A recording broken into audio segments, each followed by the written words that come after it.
That's what I figured. That's what I figured. Once the city attorney and city manager finish their conversation, we'll get started. Hey, I interrupted, that's why. we're on time. Can we start now? Dale, is it okay if they start now? I don't know. What do you think? Oh, Kaylee's in on it too. They're all in on it. Check, check, 1, 2, check. That's right. Yes, all in one place, yeah. All right. Good evening, everyone. I want to call to order the regular city council meeting for the city of Orange City for Tuesday, June 11th, 2024. Our invocation tonight will be given by Senior Chaplain Mike Carroll from the Volusia Sheriff's Office. And as always, Mike, we appreciate your presence. Always my privilege. Thank you so much. You're welcome. Always grateful to be here. Thank you.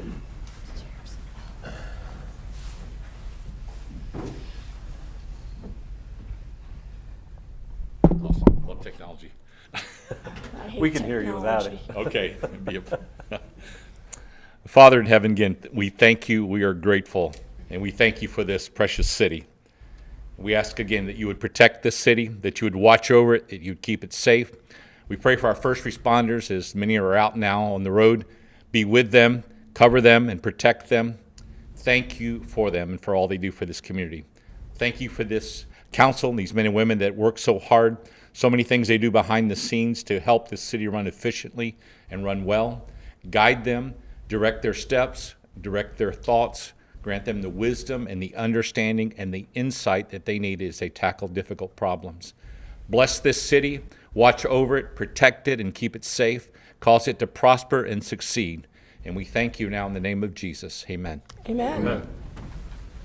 Pledge allegiance to the flag of the United States of America and to the republic for which it stands, one nation, under God, indivisible, with liberty and justice for all. Mayor, Yes, ma'am. please skip roll call. You went ahead. Oh, yes, sorry. Okay. Councilmember Papello, Present. Vice Mayor Tiongson, Here. Councilmember Stafford is absent. Councilmember Grimm, Here. Councilmember Marks, Here. Councilmember Jarms, Here. Mayor Blair. Here. Everyone but Lisa's here. Okay. Absences, item number 1, we have none at this time. Item number 2, presentations and proclamations. 2A, Community Development District, FAQ presentation by Mark Watts from Cobb Cole Attorneys at Law. How'd you get on there first? It's really, boy. Mr. Mayor, if I may start, and, you know, I want you all to know that I asked Mr. Watts to do this presentation.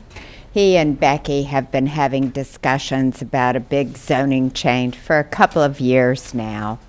And I learned from Becky that one of these might be to establish, you know, one item brought up to you for your consideration may be to establish a community development district. And that is something that is new for the city of Orange City. And I didn't want you all to be in a position where you're hearing of rezoning for the first time and learning about at the same time what a community development district is. I'd much rather you get educated way in advance of having to make a decision. And Mr. Watts agreed. We're very fortunate in that Mr. Watts knows an awful lot about different financing mechanisms on how to finance infrastructure, whether it be special assessment districts, community development districts, or other innovative techniques that he informed me about. So thank you so much for agreeing to do this. Whenever you hear about this and are listening to a quasi-judicial hearing on it, you will need to say, yes, I've engaged in ex parte communication. But it's all open to the public right now and very much in the sunshine. So I think this is the better way to do it. So thank you all so much. All right. Thanks, sir. Well, and thank you, Mr. Mayor, members of the council. For the record, Mark Watts with Cobb Cole 231 North Woodland Boulevard, DeLand. And I really, I don't need to say that in the context of a presentation, right? I'm just used to doing it on hearings. Chad Clevenger is with me as well. Chad's with DDC Development. We've been working with, as Dale alluded to, your staff on some of the property that's in the MX district over around the Duck Lake area. And I'll show you a little bit of detail on that sort of towards the end of the presentation. But one of the key components, I'll give you a little bit of my background in working with CDDs first and foremost. But you know, about 2007, we had a client that was working on some larger developments. You know, the pavilion over in Port Orange and a project down in Brevard County called Hammock Landing. And on both of those projects, the client came to us and said, well, we'd like to create a CDD to help finance some of the infrastructure. We had about $14 million worth of road projects that we needed to build actually on both of those projects. And, you know, we're looking at some options for how we could accomplish it, how we could finance it. And so they asked us to look at, you know, doing a CDD. And so we kind of went to school on it and, you know, got into studying Chapter 190, which we'll talk about here in a little bit. And since that time, we've probably created and worked with about 30. Most of those are still ongoing.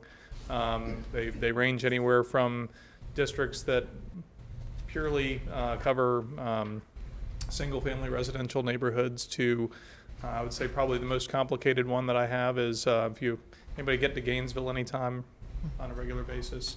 I try to avoid it. Gary. I try to avoid it. I always joked with them. They brought a guy that was a Nolan to help with that project. But there's a project there called Celebration Point that is where there's a Bass Pro Shops. We've built an overpass over I-75 that created a parallel connector road to Archer. And some of the other, a lot of very intensive infrastructure. And we've used a district to finance, at the end of the day, that one we've financed almost $90 million worth of public infrastructure through CDD for that project.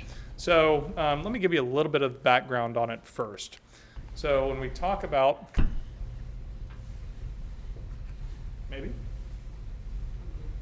You can use the arrows. Yeah, I'm pushing the arrows.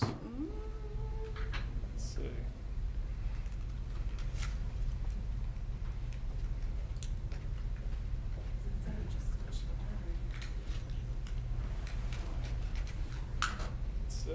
Turn it.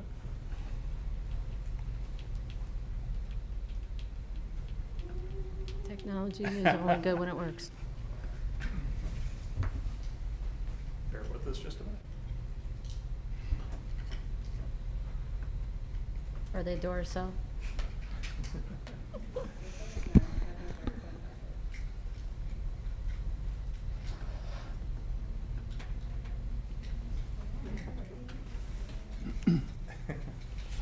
No pressure. Excellent. There you go. Wow. Thank you, Kim. All right. So just to give you a little bit of background, of the, using special assessment districts, thing like a CDD, is not something new in Florida. It really is kind of something that's been done as long as Florida's been a territory. There's some history slides here. This is kind of from a presentation we've given to a number of different jurisdictions when we're introducing the concept of CDDs.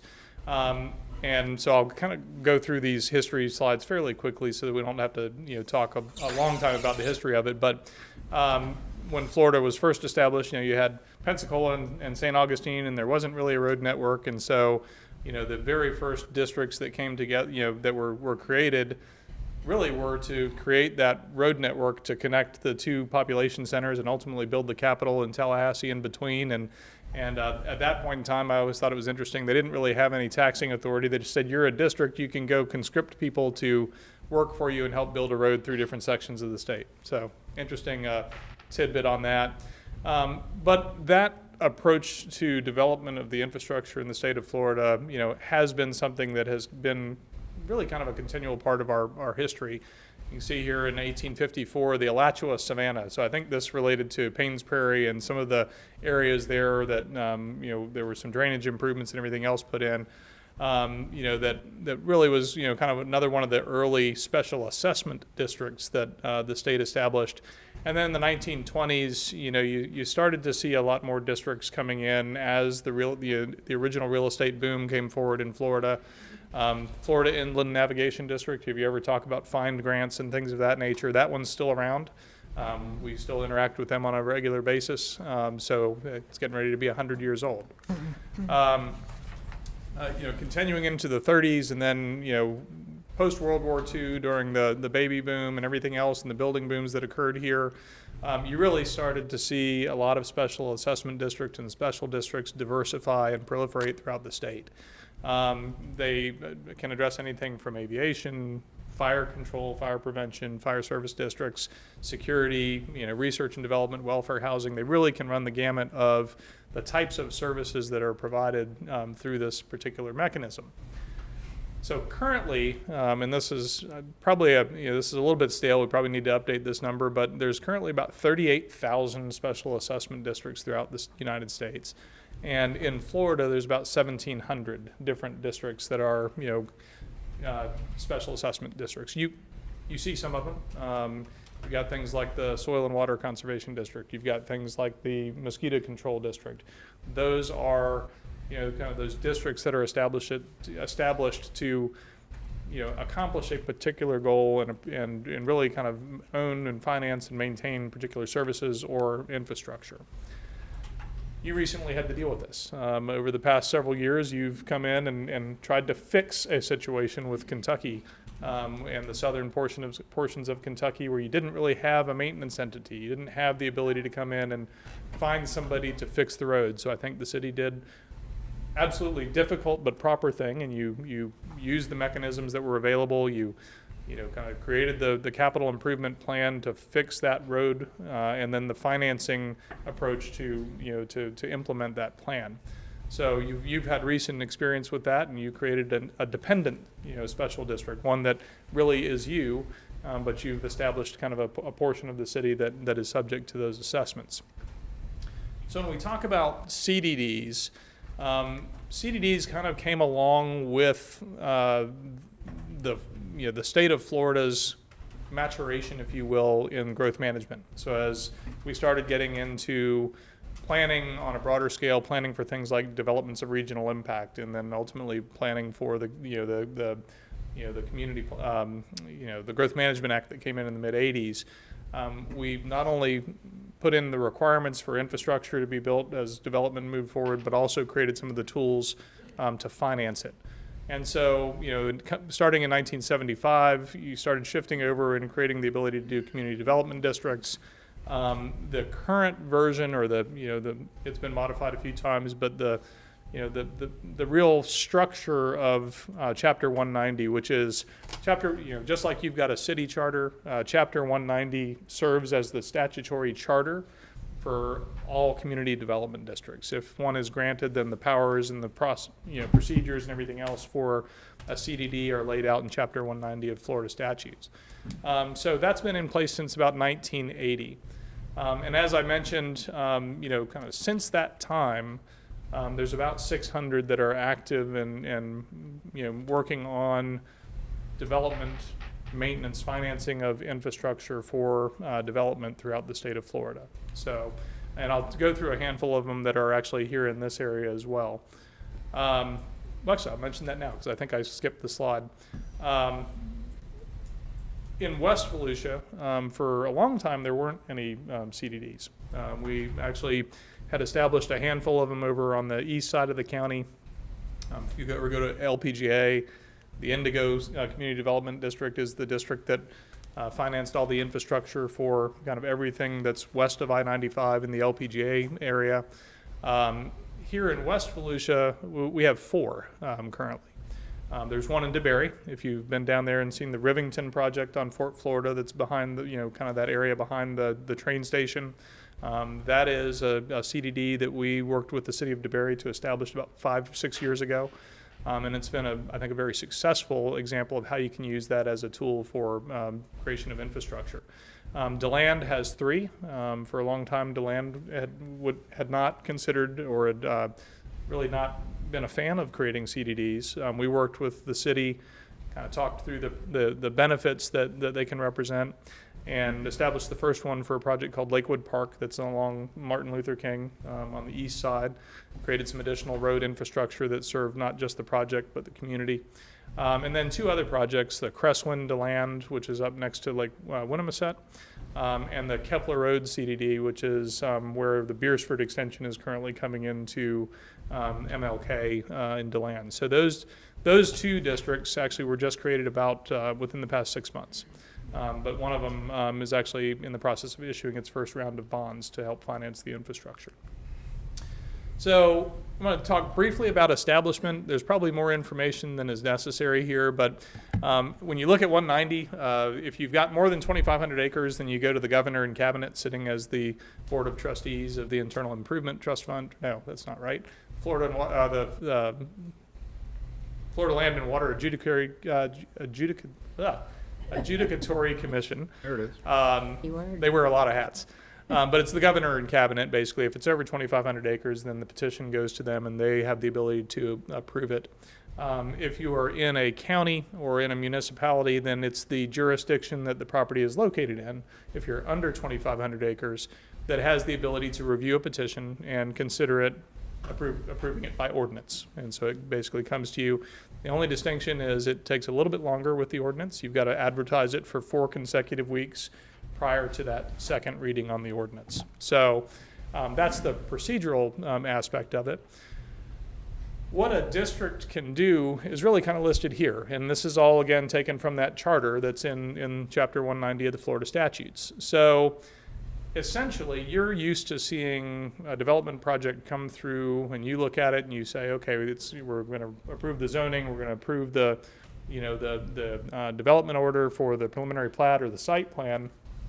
And those approvals come with a certain list of things. You've got to build these roads, you've got to build these utility improvements, or you've got to do these off-site improvements for your road network and things of that nature.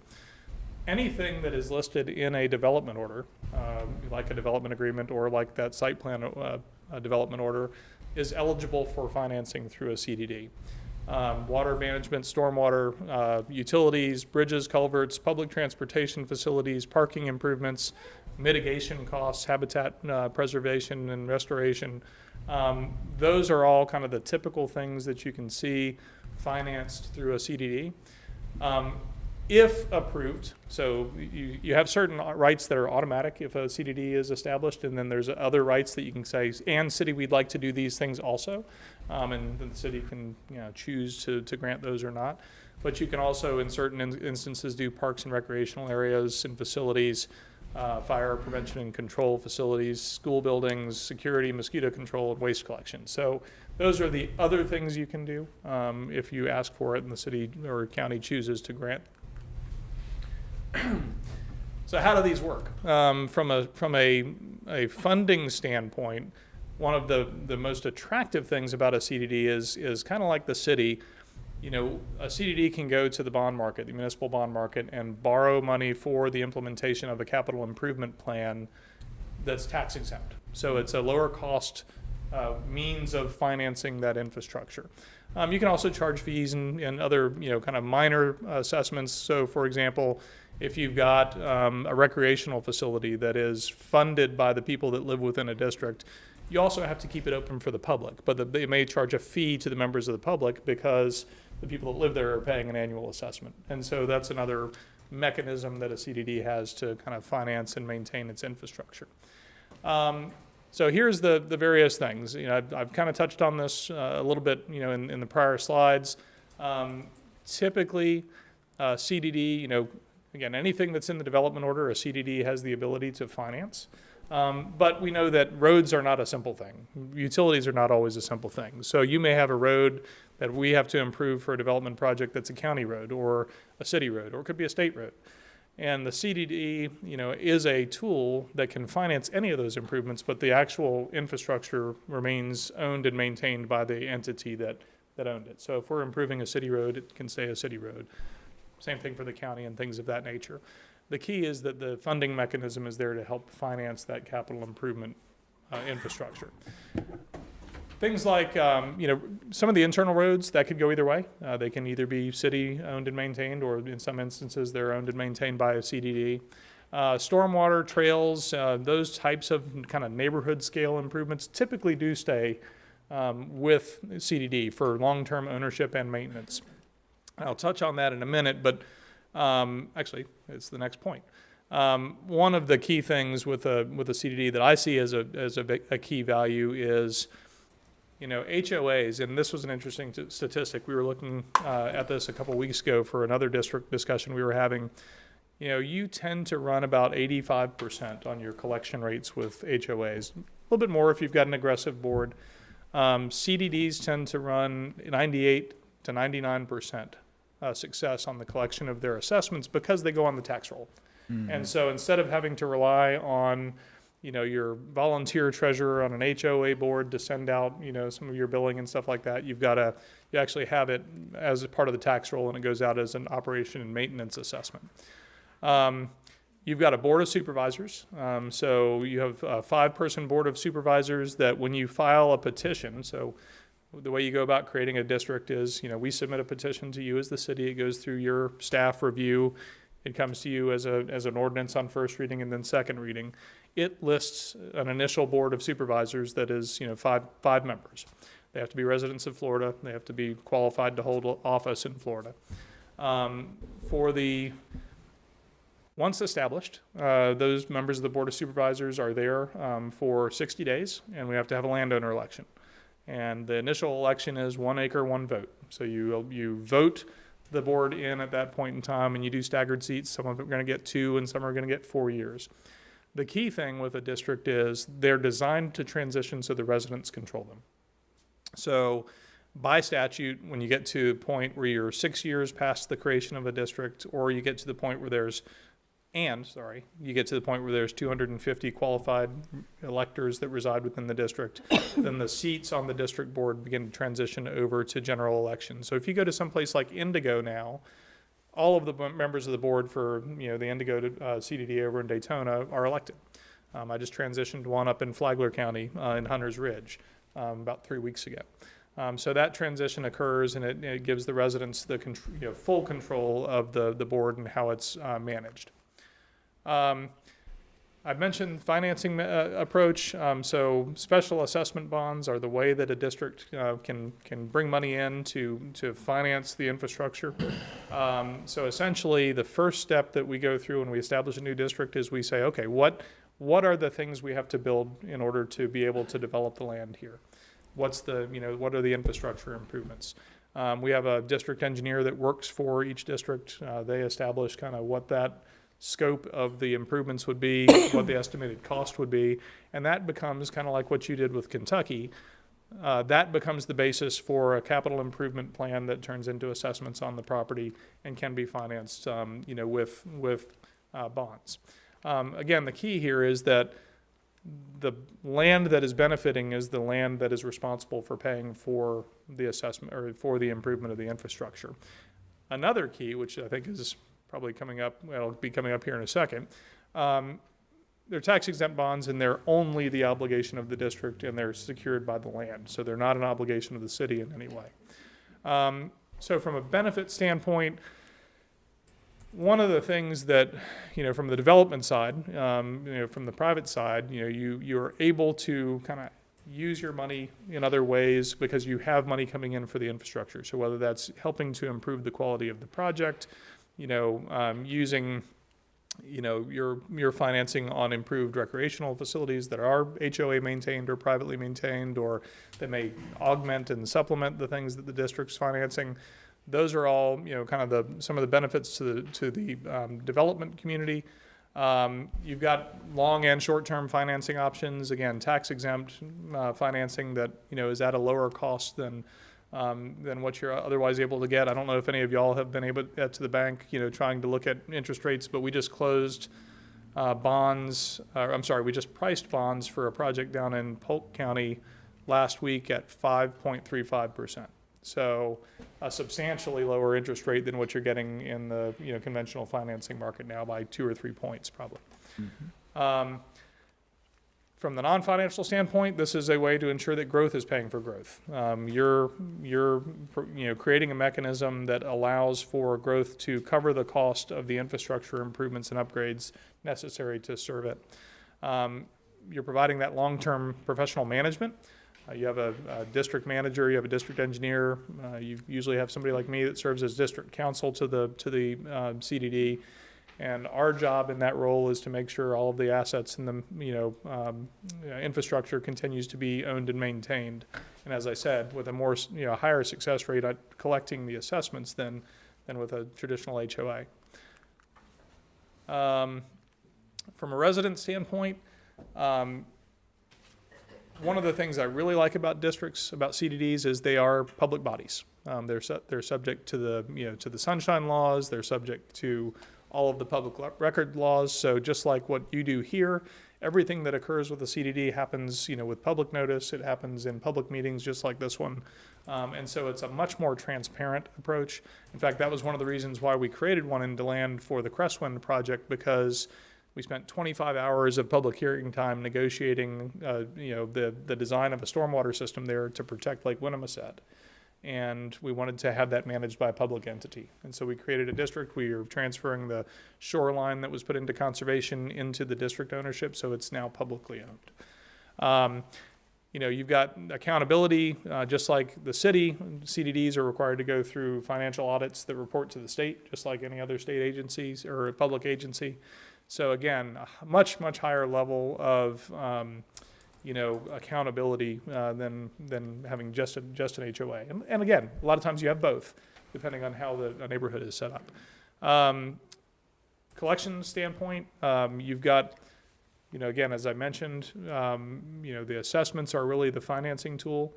So it really is, on a lot by lot basis, as long as you're paying your assessments. Nobody else is subject to any of the remedies. If a lot owner fails to pay their assessment, that lot owner is the one who, is subject to foreclosure, just like if they don't pay their taxes, subject to having a tax certificate or a tax deed issued. And again, you've got a much more robust entity for long-term operation and maintenance. I mentioned already, it provides for an orderly transition. So as the developer pulls out of a community and completes the construction of a community, you transition over to board control. Oftentimes you have a higher level of amenities and things of that nature. If you go down to Rivington, I don't know if anybody has been down in that development, but there's a fantastic, actually we're working with the supervisor of elections office now to use the clubhouse that's part of that community. Was financed by the district, and that's now becoming the precinct polling station for all the residents that have moved into that area. It's a really kind of great approach. And again, it's really all part and parcel to having the availability of the tool. From the city's perspective, one of the things I really like is you've got sort of one tail to kick, if you will. You've got one point of contact for all the management and ongoing maintenance of the infrastructure that's within the district, rather than having to chase an HOA or sub-HOAs. Who's not maintaining this stormwater pond? It's the district. And so you've got kind of that one point of contact. We're required, when we have a district, to coordinate. We're required to give you our budgets on an annual basis to provide that information, so the city still, is aware of the things that are happening within the district, because inevitably you'll get a phone call. Hey, I've got a stormwater pond. Aren't you No, it's the CDD. Here's their contact information. But we know what's going on with the district. We see their budgets on an annual basis and everything else. And then again, because you've got that entity that's giving you a higher level of kind of ongoing maintenance and everything else, districts tend to, I think, support a higher, tax base, higher tax value for the overall projects there. Timely and efficient. I like the fact that a district is able to enter into an interlocal agreement with the city. So we've got the ability to do 163.01 agreements, government to government. So if we need to get together and say, hey, there's a more efficient way to do this, I'm going to contract with the city to do this particular thing, we can enter into a contract. We can share funding with the city, vice versa, whatever is the most efficient. So I think that's a very effective tool. And then again, growth pays for growth. The debt of the district, the capital improvement plan is all the district's responsibility. and has no relation back to the city. So we talked a lot about that. I just wanted to kind of close with a couple of slides because you haven't seen anything about this yet. And let me preface this by saying we have just made our first submittal to the, first kind of complete submittal to your staff. So we're still waiting for their first round of comments on what we've provided. Mark, But if I this could is- interrupt just for a second. Yes. I wanted to point out to my clients, the council, that the discussion that we've had, the information you received right up to this point has been a generic 10,000 feet discussion about just what is a CDD. To the extent that Mr. Watts does speak a little bit to tie it in so we know why he's here, and he's going to talk a little bit about the specifics of what most likely you will see and hear about. This going forward is arguably an ex parte communication. So when we come back, assuming, and there will be multiple hearings, quasi-judicial hearings, I just want to make sure that I'm planting the seed now that you all will need to disclose these types of discussions. And your city manager correctly said, this is in the public, it's a sunshine discussion, but it's not at a noticed hearing for whatever development order that Mr. Watt's client will be seeking development orders for. So just want to make sure you understand from this point, this is going to be what could be legally considered to be ex parte communications. Sure. So No, with that's that. a great point, Bill, and I appreciate that. I've talked to you a little bit about, kind of what we've been working on, so I just wanted to give you a brief, kind of snapshot of what's been submitted that your staff is ongoing review on right now. And so if you're familiar with the area, just on the south end of this, you see the Home Depot and Walmart. And so this is Harley Strickland, coming in here. So as we've worked with staff, this is part of your MX future land use. So it's a fairly intense land use that's there now and requires us to go through a PUD. So we have to go through the PUD process to assign the ultimate uses to this property. So this is, kind of our current, initial plan that's gone into the city. They're reviewing it now. But this has a mix of around 11 or 1,200 total residential units between, single family, townhomes, apartments, all of that. And then also, right now, we're at about 371,000 square feet of commercial. Some of that's shopping, some of that is lodging, some of that is some storage areas. So this may change a lot, but between now and when it gets to you. But as I've been talking about financing, as you can imagine, just looking at Harley Strickland coming through here and going around here and coming up here where it could eventually go north and connect with a future Rhode Island extension. There's a lot of infrastructure to fund here. You can see we've tried very, very carefully to minimize wetland impacts, to preserve all of the existing lake. We've got an extensive stormwater system. That's a great type of infrastructure that can go into district ownership and management on a project like this. And then a commercial, kind of area here that really complements the area in Park Hill and the area over in the Kohl's Plaza that it's across the street. So with that, I've already talked a lot about this, so I won't linger on it anymore, other than to say there's a lot of things that you can finance with this type of a mechanism, and I'll stop there and ask if you have any questions. And let me, before saying questions, just thank Dale and Bill and Becky and all of your staff for the time they've spent with us talking about this and prepping this to come to you this evening. I'm happy to answer any questions you might have. Council, I would encourage you tonight not to get into the weeds and ask questions about whatever's coming to you in the future, because we asked Mr. Watts just to give you an idea of why he's here. But for anything where I would just encourage you not to ask too many questions about the development. You're going to have many opportunities to grill this guy over the development. Tonight's probably not the best time to do so. So I'll clarify. Any questions about CDDs? There you go. Yes, anybody have any questions for Mark? Yep. So, Mark, do you think it's a fair statement to say that it will take many hours to negotiate one of these agreements with many decision points? I do. I mean, I think that I haven't found any, development proposal or CDD, petition that is, easy, right? All of them are unique, and they all have a unique set of things that we need to work with the community and with the city on to get to the, what might be an acceptable final, product or final proposal. So, you know, he's outlined a realm of probabilities, and I almost feel like saying it now for the rest of the story.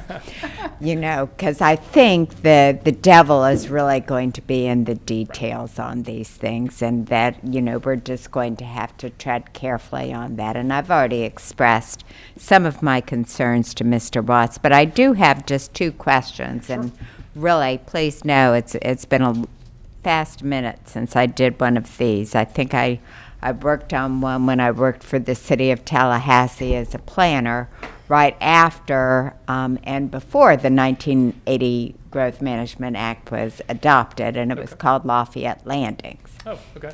So, know yeah, Lafayette I Landings. think it was one of the first in the state of Florida. But I don't know what the current term of bonds currently is going for, if they're trading on a 20, 30, or 25-year rate. And I don't know how it's structured into time you receive the bond money and to when first payment is made. Do you have any, is there a rule of thumb nowadays on that? Sure, I can give you a couple of rules of thumb. Generally, bonds are issued for a 30-year term. So Okay. they kind of correspond with a mortgage term, if you will, or a conventional 30-year mortgage term. You generally have, when you're structuring a bond, so I'll try and use the one that we just priced last week. It was a $5.7 million bond. I think the total capital improvement, budget that came out of that is about a $5 million budget. The balance is reserved capitalized interest and things of that nature, so that you're not making payments for the first year or two. It can depend on the negotiated terms when you're on the bond market, but generally it's 12 to 24 months of kind of reserved payments, capitalized interest payments that are held back and used to kind of pay the first couple years of assessments until a project is up and running and you've got everything stabilized. So, but that's all part of that.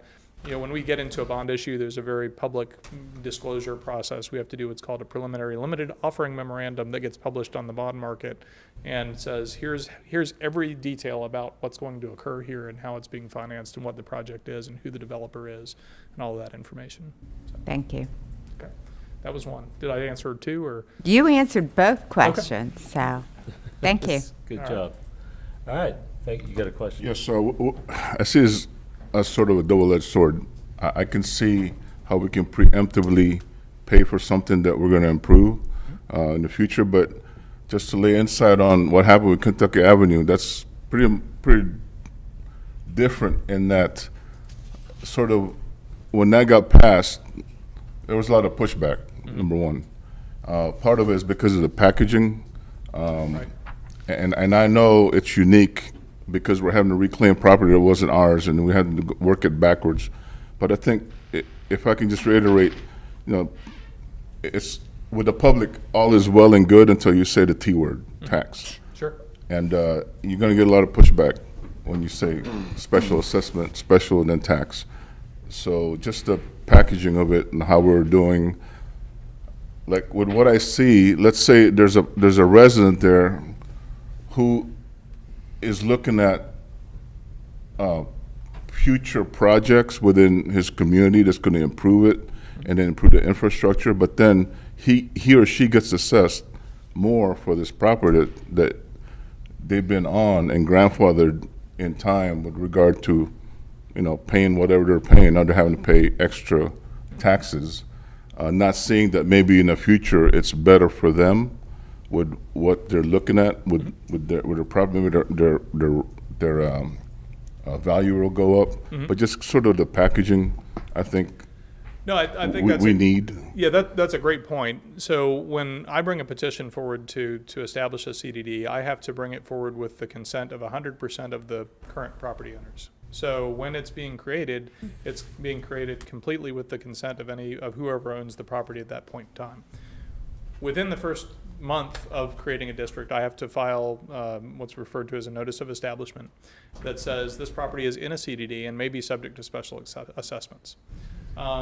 Every year thereafter, and let's say I go out and issue bonds, as soon as I issue bonds, I have to record a lien against all the property, and along with the published assessments that are going to be due on every type of property within that district.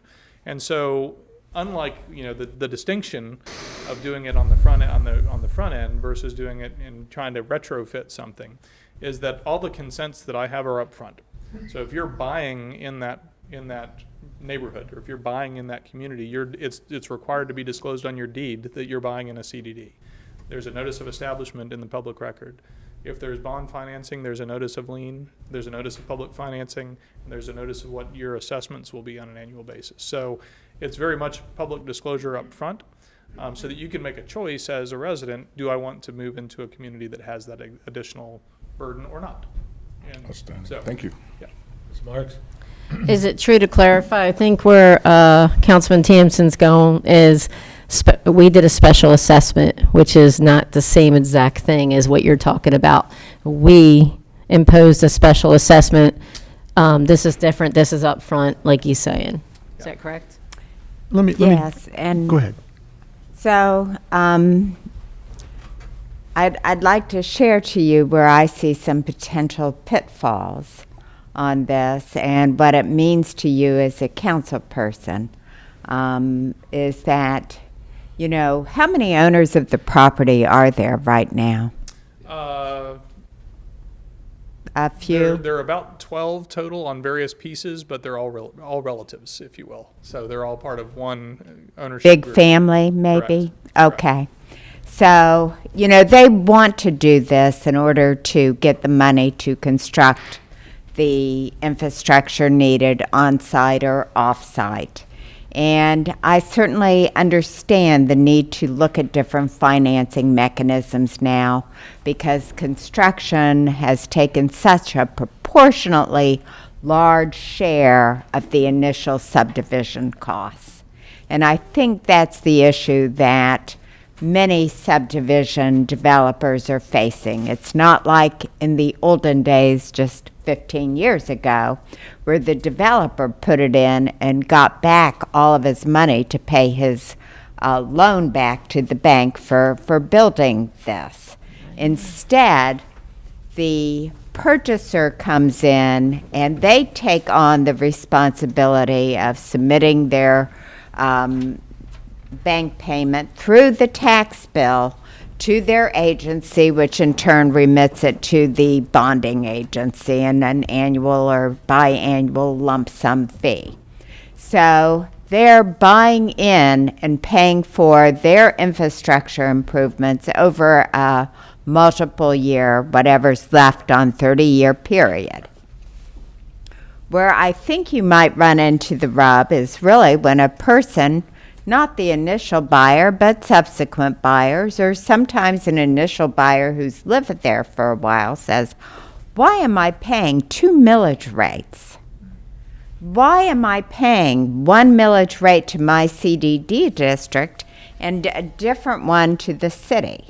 And I think that's where the trick comes to figuring out what you're going to authorize to be paid for through that community development district. I've expressed concerns to Mr. Watts that, I really don't want to go there, and he's said, yeah, I see your point on utilities.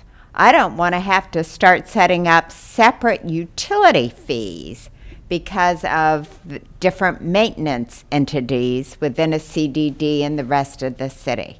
So, you're looking at that, and then how you charge for your connection fees and your pipe fees. So there's a lot of different issues that need to be taken into consideration. And because people, the further they get removed from that initial offering and buying into it, don't understand exactly what it is that separates them from the remainder of the city and making two different tax payments. So. No, I think that again, the transparency is a very key part of it, and that's you're right. And there's a lot of discussion to be had as we get into the detail of what is proposed. And And our goal with every district we create is to be very transparent to the city and not disrupt anything the city is currently doing with utilities or anything of that nature. So, but very good and key points that we have to work through. So initially, the board will be made up of if this property that you were talking about, will be made up of those 12 members? 5 members. So it's 5 members of the 12. So the 12 people would vote on the 5 people. the current landowners, and there's some that are individuals and some that are corporate entities. They have basically one vote for every acre they own within the district. Right, And right. so they, establish the board, and typically it's very common that you see an initial board for a district like this that's populated with people that are related to the developer or the family that owns the property or the ownership group that owns the property. Thinking about our project down in DeBerry with the Rivington project, Steve Costa was one of our, if you know Steve, his family owned that land for multiple generations. Steve was one of my board members, and the rest of them were representatives of the development company. So you typically would have that, and then again, over time, that transitions to the elected board. Thank you. All right, anyone else have any Thank you. questions? All right, thank you, Mark. I appreciate the time tonight. Yep, Look we forward to working appreciate with it. your staff. Thank you very much, Mark. Great. Thank you. Thank you so much, Mark. All right, item 2B, city clerk budget presentation. Hi. Kaylee Burleson, City Clerk. Unfortunately, I have to watch all this equipment, so I'm going to have to make my presentation from here to make sure everything is done properly.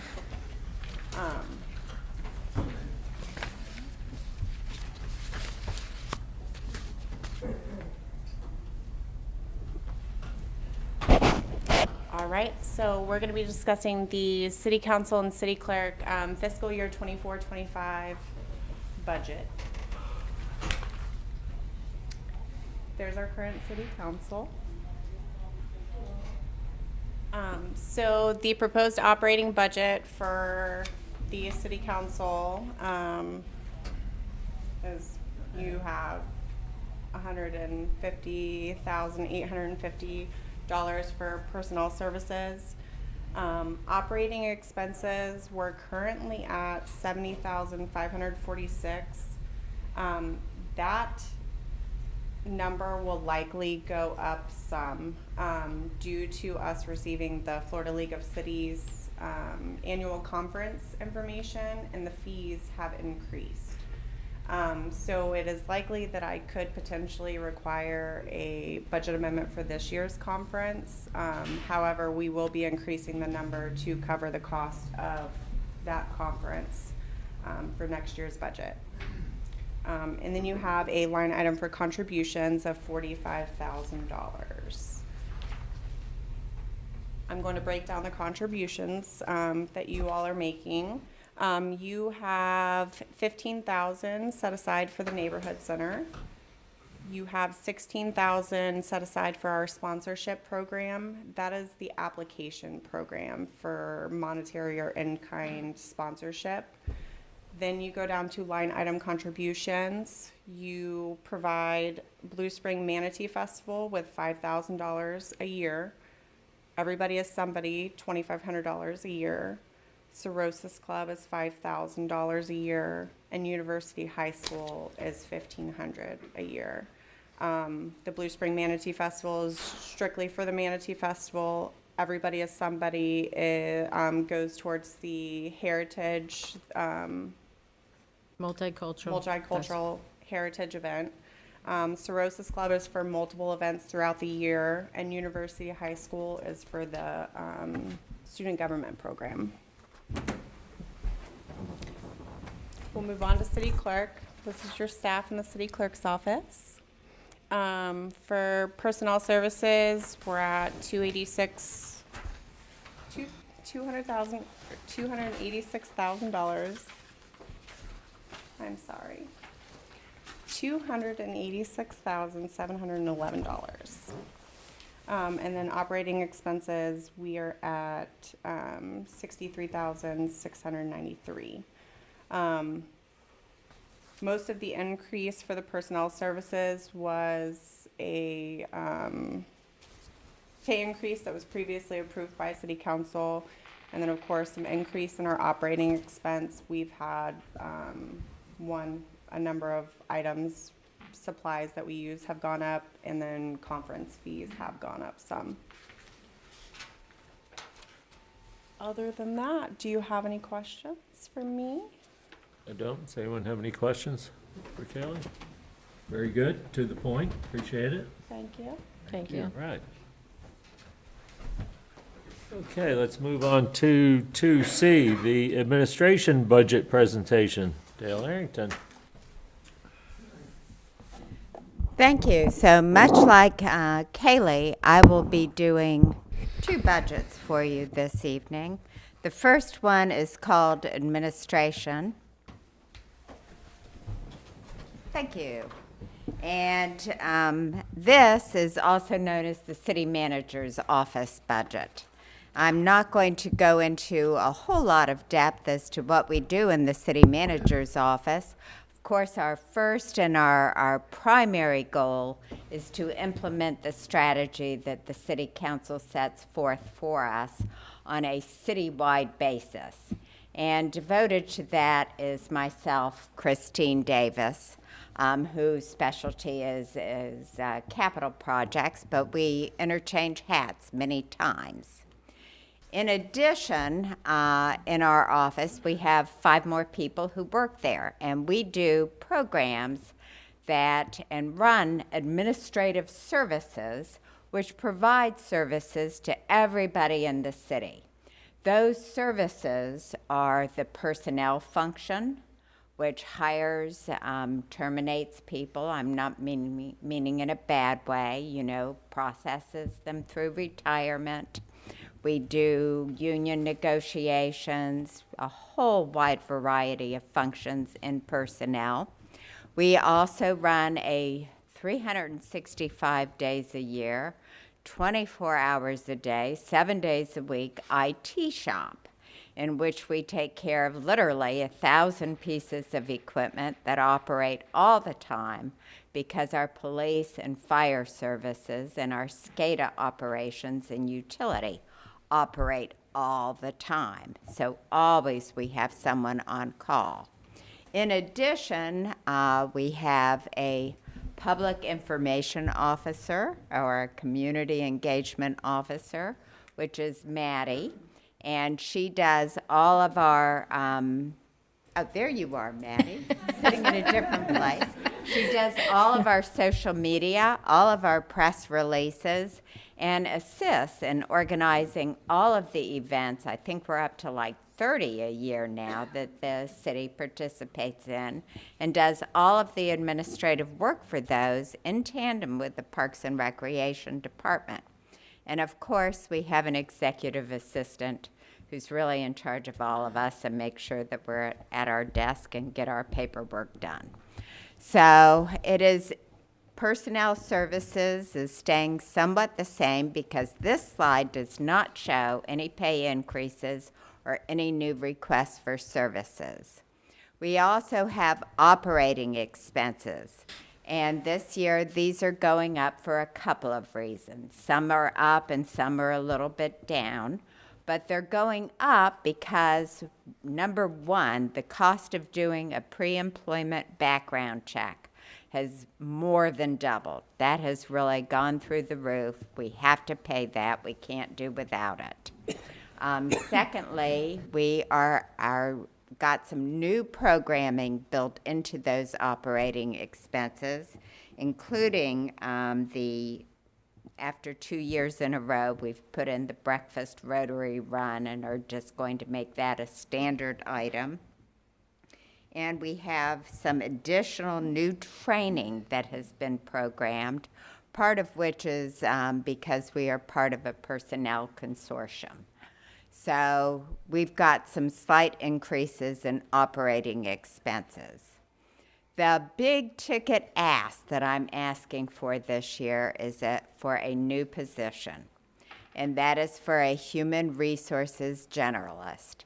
You can see that the recurring cost of that for salary and benefits is about $85,000 a year, and then you've got one-time setup costs of over $12,000, which would include their furniture, setting up a cubicle somewhere, and buying laptop and, all the accessories they would need to do their job.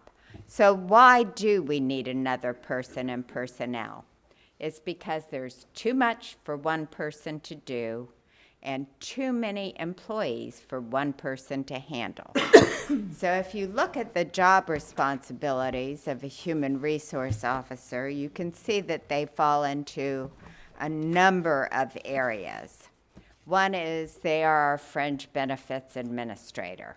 They assist us in going out every year to get the best deal we can get on health insurance, death insurance, dismemberment insurance, eye insurance, vision insurance, spousal insurance. We try and offer our employees a really good package of fringe benefits at a reasonable cost.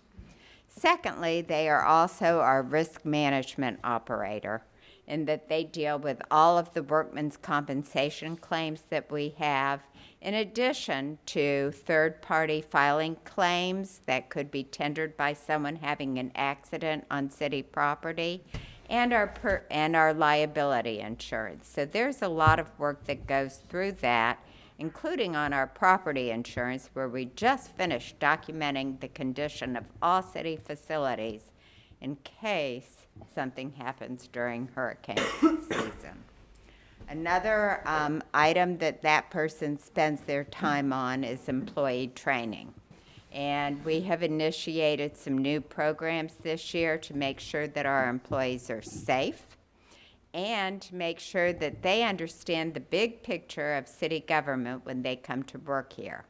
Everybody who comes to work for a city needs to be an ambassador for the city, and it's important that they learn what all the functions in city government are. But the main thing they do is that they take care of the day-to-day needs of the personnel function, which is the hiring, firing, the disciplinary actions, helping employees who have grievances, onboarding employees, exiting employees, and intercessing on behalf of employees who are having a problem with one of our fringe benefit providers.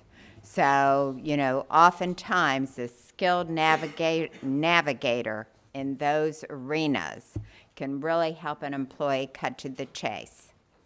So it's those daily operations where we especially need our help. And I think that's obvious when you start looking at the number of employees a human resource officer needs to take care of. Lots of times we'd like Orange City to be at the top of the list, but in this instance, we really don't. You can see that our ratio is one human resource person for 144 employee positions. In Daytona Beach Shores, a comparable city, it's 1 per 83. In Deltona, it's 1 per 76. DeBerry's really a luxurious place. It's 1 per 45 people. DeLand is a little bit closer to our neck of the woods in that it's 1 per 113. But their risk management function is handled by an attorney in the city manager's office. So they don't have quite the breadth of responsibility that we put on our personnel director to handle workman's comp cases.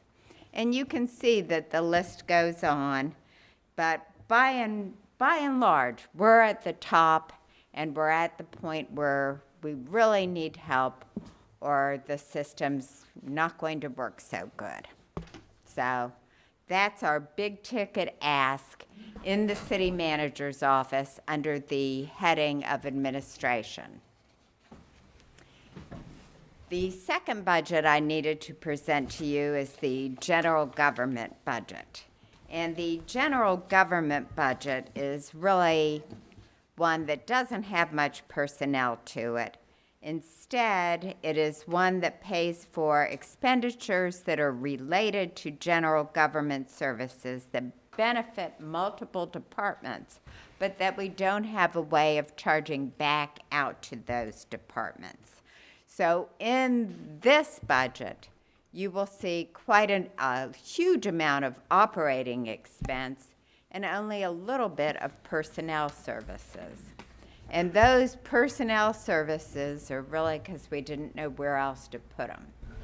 That is the potential match for award of a SAFER grant, where we have asked for fire department employees. So this is just a parking area in case we get that grant program approved.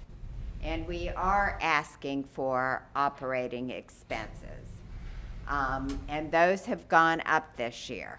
Many of the items that we are budgeting that have gone up, and which really take up the lion's share of this budget, are our property and liability insurance programs. And this year, we're projecting an increase in those two of $47,000, almost $48,000. Cybersecurity's going up too. Didn't mention it here because it's only a couple of thousands of dollars that it's going up. Other professional services, which is miscellaneous contractual services for studies that come up through the year, we've budgeted a little bit more. A big ticket item that we have for consideration this year is whether or not to do a classification and compensation study. Those are always done by an outside firm that specializes in it. I've heard through the grapevine that the city manager is really not sure she wants to do this and may cut it out, only because it took us a while to implement the last one that came through. And we're hoping that this one will not be so tedious and perhaps could be postponed for another year, because she'd rather, I think, put the money in improving everybody's lot rather than doing a study. So kind of on the fence about that. And of course, attorney services are going up. And this is really a function of the number of hours we've had to spend this year on new things that have come our way, where we've not really had to spend so much time in the police department, but this year we've needed to, because so many items have been questioned by people. The state legislature has enacted an awful lot of new bills that affected the way city government has operated, and all of those needed to be interpreted and explained to us on what we needed to do to amend our own laws to come in compliance with the new state requirements. So those are the items where we're seeing major increases for next year. So that's our budget presentation. I'm happy to answer any questions you may have. All right, anyone have any questions for the city manager? Thank you. Nope. Nope. Thank you. Thank you so Yeah, much sure. for your time. Good. All right, 2C, Finance Budget Presentation by Devlin Moore, Finance Director. Good evening, Devlin Moore, Finance Director. Not too soon. This is the Finance Department's budget presentation, and similar to the City Manager's office, Finance Department's made up of two components. The finance side, which does budget and accounting, make sure we maintain all of our financial integrities of the city, and then the utility billing side, who handles all of the customer service and collecting of the fees and monitoring the meters and sending out the bills. So we'll start with the Finance Department. So as you can see, the Finance Department's budget's relatively small compared to the larger departments such as Police, Fire, and Public Works. The budget in all is, draft budget is calling for an increase of $22,000 total. And this is primarily attributed to the potential cost increase for auditing services, which leads me to my budget issue in the Finance Department. And that is, we included in the draft budget a budget increase of $17,500. This was a placeholder pending the receipt of the bids for the auditing services. As you'll recall, we formed a auditor selection committee to procure, Councilmember Marks is on that committee, to procure new auditing services. So we didn't have any idea what those prices would come in at, but fortunately, we did receive some bids, and it looks like we'll be able to actually knock that increase down to about $9,000. So we're hoping that we'll be able to cut that budget increase in half, but that will be contingent on the recommendation by the Audit Selection Committee, as well as the council's final selection of the firm that they'd like to go with. The Finance Department is also requesting a position this year, and it is a Senior Procurement Analyst position. The first year salary and benefit cost is about $93,000, and the setup cost is about $11,000. Similar to the HR generalist position, it's basically setting up a cubicle, desk space, a computer, a phone, getting them rolling and ready to go. So I'm going to give you a little bit of background on why the Finance Department is requesting this position. I'll give you an idea of the current configuration of your city's purchasing department. The purchasing department consists of one person, similar to HR, a procurement administrator. And this person is responsible for all procurement activities for the city. So that would include purchase orders, solicitations, bids, contracts. One person takes care of everything. If you think about it, the current budget's over $60 million, so that's $60 million worth of the purchase orders and contracts that go through one person to make sure that we maintain compliance with local, state, and federal rules and regulations, which, as everybody in the room knows, constantly changes, at least on an annual basis. So there's constant having to update these activities that are incorporated into the contract documents, especially as it relates to grants. So whenever we go out for a grant or an SRF loan, there's very specific documentation that has to be included in that contract, specific language that has to go into the bid document, and the purchasing manager is responsible for making sure that all that documentation's in the final packet. Who's doing that now? Mr. David Santiago. Okay. And is this position, does he or she also look for grants or no? No, he is not a grant, it does not look for grants, but he helps to ensure grant compliance Okay. through the contract documents. We have a contract underneath the city manager's office for a grant writer, and then every department looks for grants. And then in addition, Ms. Marks and Ms. Stafford are your formal liaisons to the League of Cities grant program.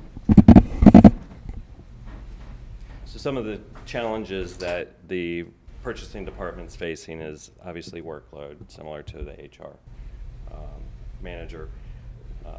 And it's also caused some decentralization of procurement activities. So because David is only one person, there's been a dependency on departments to do some procurement activities. For instance, Public Works, the field staff, if they know that they need to purchase something, they look at what the dollar threshold is, and depending on what that threshold is, they may have to go out and get 2 quotes, informal quotes, former quotes. So they're having to do some procurement activity. It does feed through the procurement administrator in the end to make sure it's compliant, but it is a resource drain on the departments, especially when they have large budgets and a lot of things to purchase. And probably most importantly, at least to me, is the current purchasing administrator is in drop, which means he's essentially retired. And he has to be out the door by no later than December 31st, 2026. So it's about a year and a half. So we lack a succession plan. So what this proposal provides is a number of things. It helps reduce the workload of the current procurement administrator, gives him an opportunity to be a little more proactive, look at ways to lay the foundation going forward for his replacement to make sure that we can maintain that compliance with the local, state, and federal regulations. It'll provide additional support to the departments. Speaking with the administrator, he's assured me that he believes that this position would be able to acquire quotes on behalf of department employees, assist with scope writing to make sure that scopes that go out to bid are formalized in a way that we're not only assuring cost efficiency, but we're getting the product that we truly want and need. It enhances compliance. As I mentioned before, rules change constantly. I know the city manager came up on Monday or sent an email about some new legislation that was passed that, we had to make sure that legislation was built into our contract. So, and then lastly, it provides a succession plan for when Mr. Santiago does finally leave. And he is an extremely valuable asset of the city. I mean, he's phenomenal. That's it for that position. On to the easy stuff, utility billing and analytics. This program is funded by the Utility Enterprise Fund and not the General Fund, and it consists of 3 employees, your utility billing supervisor and 2 customer service representatives, and they handle, we're quickly approaching 5,000 customers. Again, another small budget, and this one actually reflects a decrease of $5,000 total. That decrease is attributed to a one-time training cost that was budgeted in the current fiscal year as it relates to our enterprise resource planning software, our utility billing software, getting some additional training and rolling out some of those ancillary modules that did not quite get rolled out during the initial implementation that happened a couple of years. So that is utility billing, and that concludes my presentation. I'd be happy to answer any questions you may have. Okay. Anyone have any questions or comments? All right, thank you, Thank gentlemen. you. For your time. Thank you. We're going to move on to citizens' comments. The comments, excuse me, the comment forms I've received are specific to items, so I will wait until we get to those items to call those people. If anyone, excuse me? You have one beside that? Say that again? Besides the subject. Do you want to come up now, Tom? Yes. Come on.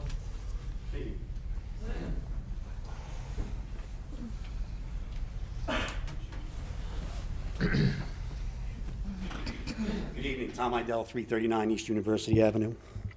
Based on a unanimous vote on the 28th of May, tonight this council appears poised to effectively dismantle the Historic Preservation Board. Congratulations. That's a big win for you.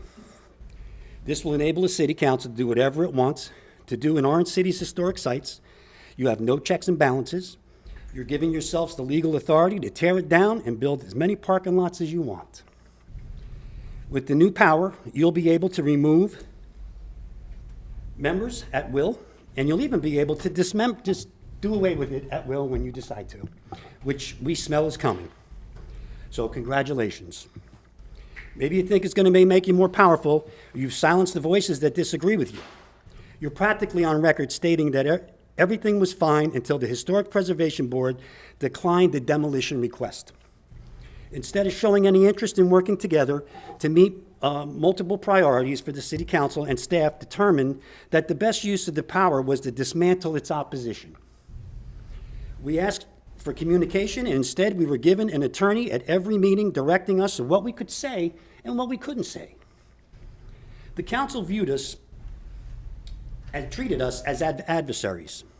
Just because we did a job and denied demolition requests that didn't meet the criteria, we had no choice.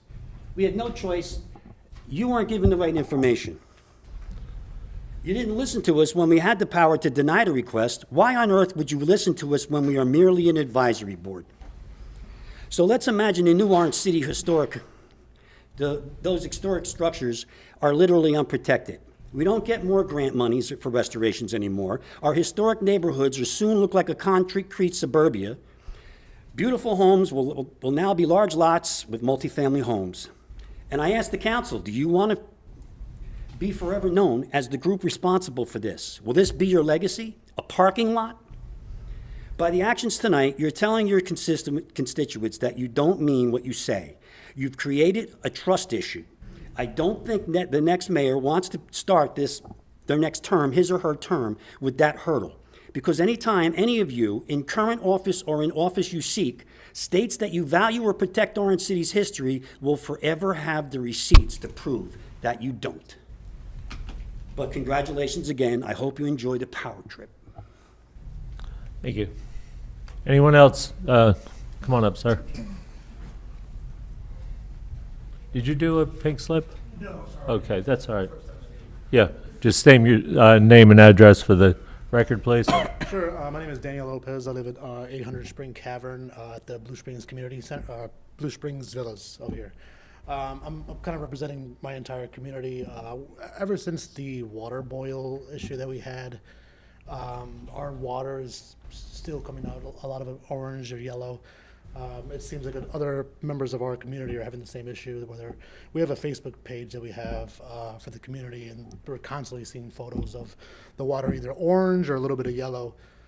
So we're kind of unsure on what to do. We've called the Orange City utilities to come out. They've come out a few times for our house, and they've gone through and they said, well, it seems like everything's okay. There's a little slush here and there, but besides that, you should be fine. Just turn the spigot on if you see it orange. And unfortunately, it doesn't change it.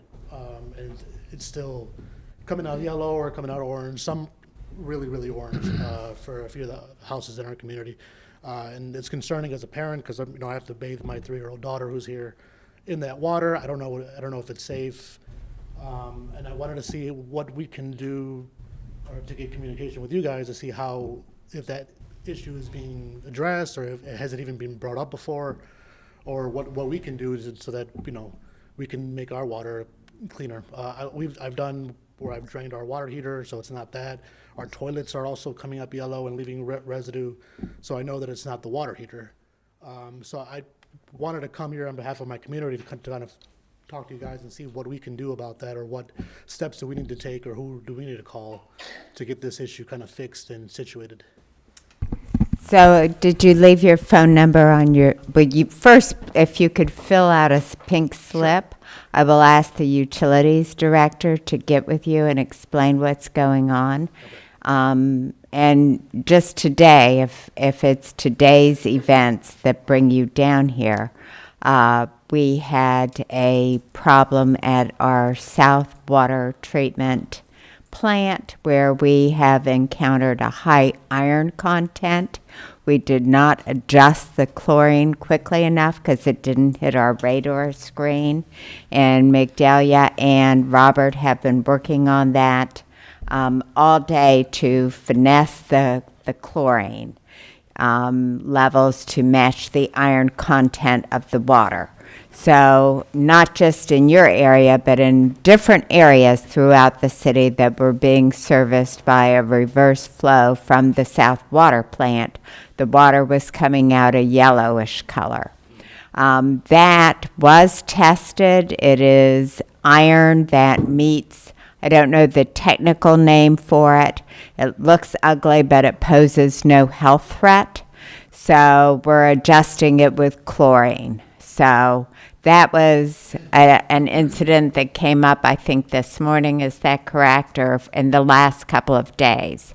But if you fill out a pink slip, Migdalia can go through it, or Robert can go through it with you on a more down the ladder issue and get into your specific concerns. Okay. Yeah, it hasn't been just today. It's been a past.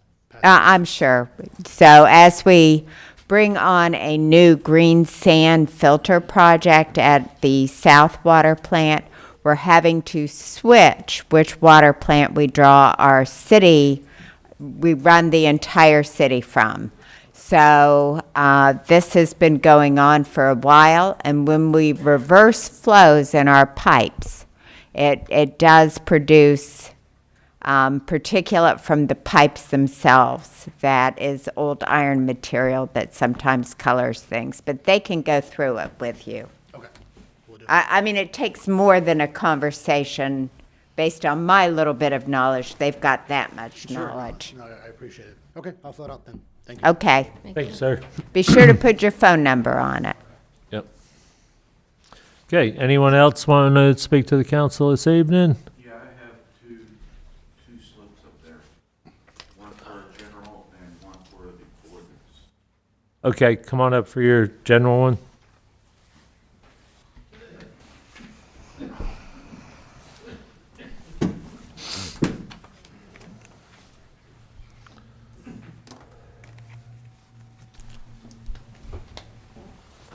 My name is Tom Hewitt. I live at 1060 Tappan Circle, Orange City, Florida. I'm also a member of the Orange City Historic Board.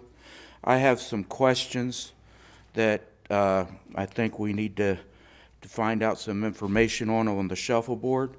Where is the bid process for the shuffleboard inspections? Where are we at on those? Where are the parameters and scope of the bids? If there are no bids, then I'm presuming that the city has used the companies before that were assigned, all right? How much money was set aside for these bids? When are the jobs scheduled to be completed by? And when was the general fund, because I was looking over the budgets, and thanks to the clerk, she sent me in the right path, because I couldn't find it on the other path. So she sent me on the right path. When was the general fund money set aside for the demolition and the shuffleboard courts, of the shuffleboard clubhouse and the courts, and the money set aside for the pavement of those items? Now, I understand that I can ask these questions when the board meets, but I think it's important for us to have it before that. And I was just going over stuff and looking at all the stuff, and I've never received, we've never received any of this stuff, even though the council has went ahead and said, let's go ahead and take a look at it. We're kind of curious of wondering where it's all at. Well, we don't answer questions during comments. I understand. I'm just standing still. Can I finish what I was saying? You can get with staff, and if you leave your number, we have it on your pink slip here, I believe. You do? And they can get back with you and answer your questions. Okay. If that's your preference, but I'm also happy to give a brief Okay, give them a brief. in process So where we are on give that. you a brief answer. So, the original money for demolition and improvements was put in this fiscal year budget, and it was contingent upon receiving an approval from the Historic Preservation Board to demolish the structure. That was denied. So at a council meeting, I was told that we could use that money to purchase additional studies that were requested by this council as to how we address the Shuffleboard Club. We used the services of Michael Hale, I don't know the name of his engineering firm, to come up with the 3 or 4 different design plans that you requested for parking lots. And those are drafted but not yet ready for public release. And they were plans that used the lot across the street from City Hall on the south side of Graves Avenue, and 3 different iterations. One with the shuffleboard complex remaining intact, one with the shuffleboard complex being totally destroyed or demolished, and one with it being half and half, where you demolish only the courts but save the structure.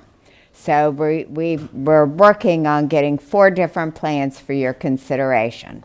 We went to 2 different companies and have the termite reports on that. I think Christine is still doing some work on those because they weren't specific enough. And just recently, we have found through a continuing services contract where we have let a bid with an architectural firm whose name is escaping me to do an architectural analysis of what it takes to maintain the clubhouse and use it as a clubhouse without a fully operational kitchen, only a catering kitchen. And that's supposed to go into, detail of whether or not we need to meet ADA standards, and if we do, what ADA standards do we need to meet, as well as what work needs to be done along with the cost estimates for it. That work has just started, and I do not know when the report will be presented. Can I ask just one more question? Sure. Because I just want to make sure I heard what she said. You said that the budget for the shuffleboard court for the demolition and whatnot was done on last year's budget? This year's budget, This which year's was budget, approved. Which was approved prior to August 1st, correct? No, sir. All budgets are approved in September. Okay, so it was approved in September for this? Yes. Okay. And that's typical. I think I understand the point you're making, and many things are put into a budget on a contingency basis. I understand, but I just wanted to make sure I had it clear. Correct. All right, thank you. All right, thank you. Anyone else have any comments? All right, moving on, we'll move on to item number 4, the consent agenda. Mr. Mayor, I'd like to make a motion to accept the consent agenda. Got a motion? Second. Got a second? Kaylee? Vice Mayor Townsend, Yes. Councilmember Grimm, Yes. Councilmember Marks, Yes. Councilmember Darms, Yes. Councilmember Papello, Yes. Mayor Blair. Yes, and the consent agenda passes. We'll move on to item number 6, public hearing, ordinances, second and final reading. Ordinance number 680. Mr. Reichman, will you read that one, please? Yes, Mr. Mayor, Council, this is the title of ordinance number 680, an ordinance of the City Council of the City of Orange City, Florida, amending Chapter 10.5 Parks and Recreation, Article 2, Use Regulations of the City of Orange City Code of Ordinances, adding a new section 10.5-24, prohibiting smoking and vaping in city parks, repealing all ordinances or parts of ordinances in conflict herewith, providing for severability, codification, providing for an effective date. This is a legislative matter. Good evening, Migdalia. Oh, yeah. I'm sorry, go ahead. Sorry. Migdalia Hernandez, Public Services Director. This is the second and final reading for the City Code of Ordinances, number 680, to amend Chapter 10.5. No changes on the language as we discussed last time on smoking and vaping prohibited at city parks, excluding unfiltered cigars, as per the statute's definitions. So with that, the staff is recommending the council to approve the ordinance number 680 on the second reading and allow us to amend the chapter 10.5, adding a section to address smoking and vaping prohibited at city parks. With that, I will entertain any questions Great. you may have. Anyone have any questions or comments for Migdalia? Okay, I've got a couple pink slips from the public. Andrea Sewell, come on up, please. You want to speak? Please state your name and address for the record, please. My name is Andrea Sewell. I live at 12 Azalea Drive here in Orange City in John Knox Village, actually. And I just became aware of this possible rule change recently. You know, it's interesting. The world seems to be moving in this direction. I understand that a lot of young people are very fervent and encouraging about restricting smoking, vaping, and things.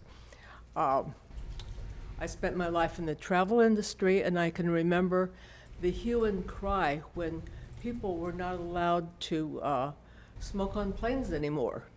Thought the world would end. There's some good things about preventing this. It lessens fire danger. I don't know how much of a problem that is in Orange City, but it lessens fire danger. Less trash. It's possible that people may be legally smoking marijuana cigarettes, and if so, they may be smoking in our parks if we don't like that. Anyway, it just seems a good thing to me. I support it, so good Thank luck you. to us all. Thank you very much. Thank you. All right, Jody Williams.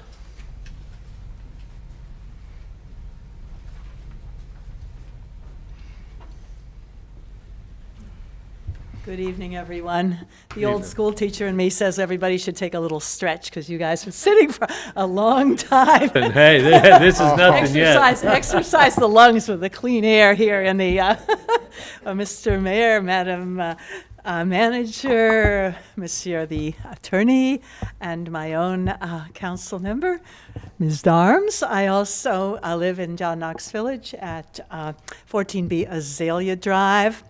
And can say that at John Knox Village, we have a smoke-free campus, and so it's not a burning issue. This is my pun. Ha ha ha. It's not a burning issue for most people at John Knox Village. Plus, they give us free entertainment tonight. But a few of us choose to be here. I think the staff has weighed in on this, and the vote was earlier in favor. But of course, I understand liberty concerns, and the folks want to do what they want to do, exercise our American liberties. And I grew up in Lexington, Massachusetts, and we believe in freedom in the old sense, but certainly we have learned over the years about the dangers of smoking. And then, as Andrea Sewell just said, I don't know what's going to happen with the referendum in November here, but we may end up as a state to have legalized recreational marijuana use. And let me tell you, that makes people will do it where they congregate, including in beautiful parks. I think you all know certainly that several municipalities in the area have done this, so won't have to reinvent wheels, I suppose, in terms of supervision and enforcement. I think as far as what was most helpful to me in learning about this is an article that was in the Daytona Beach News Journal back in January by a gentleman, John Michael Pierrobon. Sorry about pronunciation, but he's involved with a number of statewide and local initiatives. And he was speaking on the subject of smoking in public parks and pointed out that cigarette butts, the old-fashioned kind of evil that makes a lot of mess to pick up, actually are toxic, that there are over 7,000 chemicals that can harm fish, wildlife, and children. The rest of us. Obviously, the secondhand smoke, you think, oh, we're in a big park, it doesn't matter. But of course, children are impressionable and people do gather. And even secondhand smoke outside is a kind of involuntary smoking, and it does expose the folks, our lungs, to whatever. Interestingly, this article pointed out that the National Parks and Recreation Association is in favor of basically a ban on all tobacco products anywhere in the country, really. And it's good for the workforce, it's good for visitors and tourists, and of course, for the environment. Let's see. You could wrap it up, please. You've yes, gone over indeed. your time. Okay. But I'll I give think you a little that- extra if you need it, if you have a few more points to make. All right, and we breathe deeply, and thank you very much for your consideration. Yes. Hopefully we will Right. onward with clean air. Great, thank you. Anyone else like to speak to the council? Okay, if not, I'll bring it back to the council for discussion. Ms. Marks? Yeah, I just Go for wanted it. to make a comment. I just want to make it clear the reason that I said no last time was because I feel like we should have compromised and had separate areas for someone to smoke. We discussed all that. I think she had mentioned the Liberties. You know, I feel like what's going to be next? You can't wear blue on Sunday and you can't wear red on Monday. I just feel like we should make it a personal choice and have, and make an area where they can smoke so they're not infecting other people, but not totally take it away. So that was my reasoning for it. Thank you. Although I do take personal responsibility serious and education with letting people know that smoking is harmful, I am sort of pro for this, only because we can't nitpick with what Tallahassee is passing down. We can't do part yes, part no for right now. For right now, it's going to be a no, there's no smoking just because that's their mandate.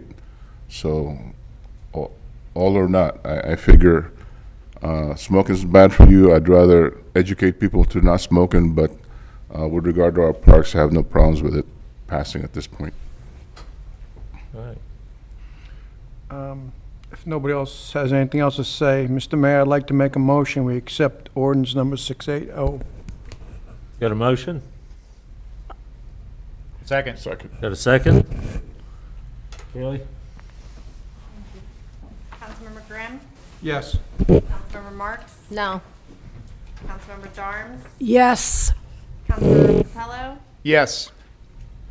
Vice Mayor Thompson? Yes. Mayor Blair?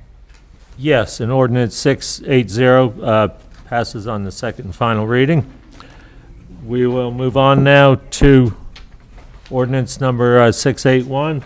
Mr. Reichman, you read that one, please? Certainly, Mr. Mayor. The title of this ordinance is as follows. An ordinance of the City Council of the City of Orange City amending the Historic Preservation Program as established in Code of Ordinances, Chapter 2, Article 3, Division 3, Historic Preservation Board, repealing all ordinances and parts of ordinances in conflict herewith, providing for severability and providing for an effective date. Again, second reading, a legislative matter, Mr. Mayor. Thank you very much. Becky Mendez, Development Services Director. Good evening, Mayor, City Council, Becky Mendez. The City Council approved the ordinance on May 28th at first reading. Nothing has changed in the text of the ordinance at second and final, and staff recommends that you adopt. Thank you. All right, anybody have anything for Becky? All right. Mr. Mayor, I just wanted to point out, there was one minor change. I'm the one to blame for that. Okay. There was a section that was added about consistency of removal or suspension of members of the board, and when I had passed that on to staff, I had only said removal. This comes directly from the Florida State statutes, which says suspension or removal. So inconsistent with what you've already heard, there is a specific statutory process which includes due process before this council cannot just remove someone from the board willy-nilly. There has to be a process. It's a state mandated process that's now recognized in this statute. Just wanted to point that out. Great, thank you, sir. All right, Thomas Hewitt.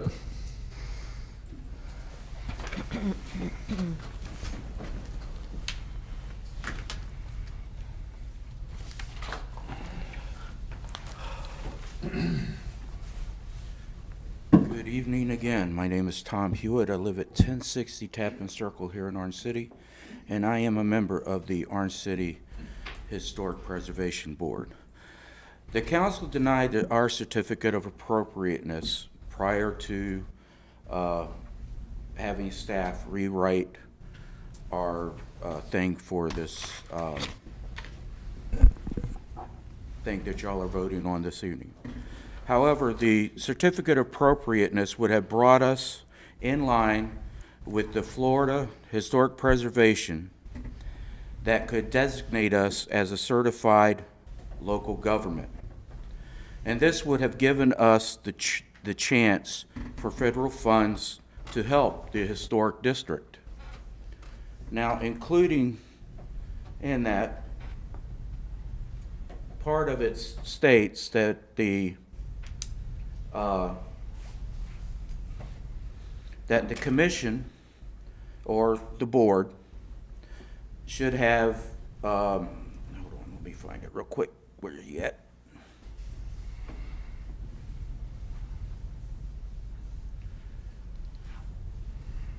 It's going to elude me now.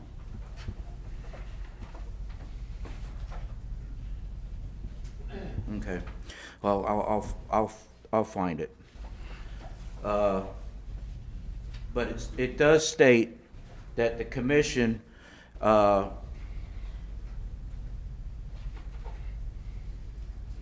don't, that's the terms.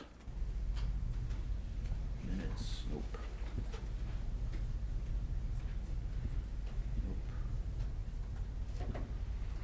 I know I got a minute left. Anyway, but now with the, I'm gonna just say it, now with the dismantling of the basic Orange City Historic Board in all but name, this will not happen. Now, some of you on the board might still want a strong historic district. You're not gonna have it unless you've got a strong historic board, because it's the board that is supposed to be governing the historic district as pertains to the historic district guidelines. And these guidelines do fall in to section B, I think it's B2 of the Preservation Act of, I think, what, 1966? And with taking us off like you have, with removing the quote-unquote power, right, it's now diminished. You won't have it. And this was something you were looking forward to, Mayor, was to have a strong historic district. All right, thank you, sir. All right, is there anyone else that would like to speak to this? All right, we'll move on. Mr. Mayor. You had your, Tom, you spoke earlier on this, but go ahead, I'll give you 3 more. That's why I distinguished, you know, that people. That's why I said I had 2. 2 forms. 1 second, please. 1 second. Thank you. I was disrupted.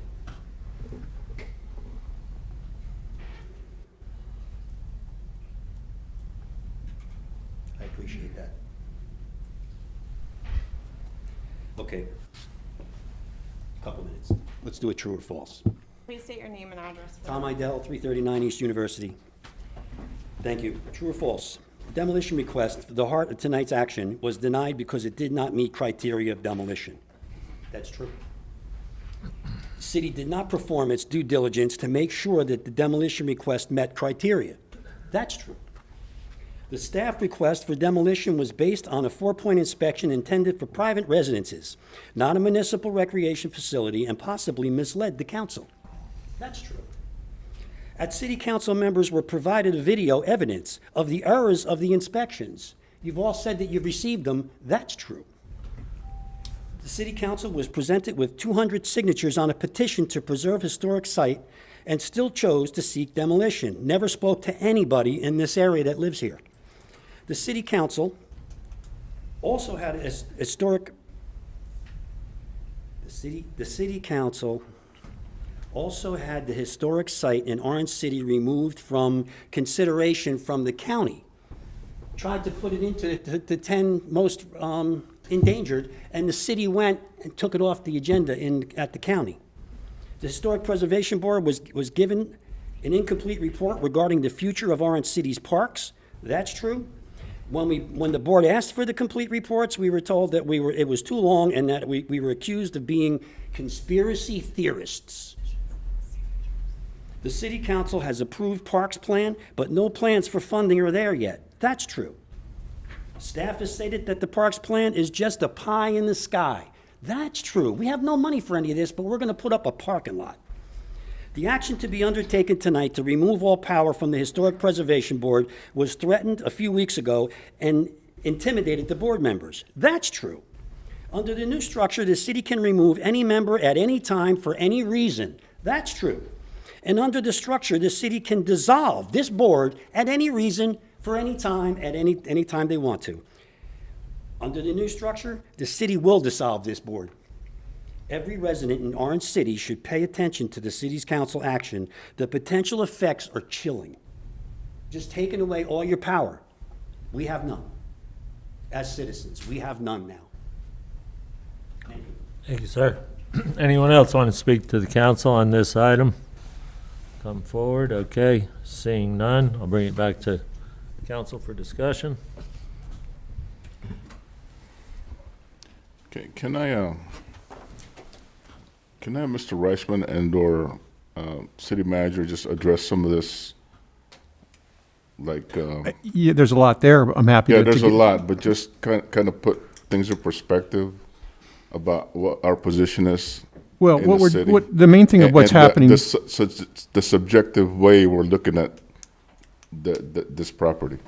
I think the main point. Objective way, I'm sorry.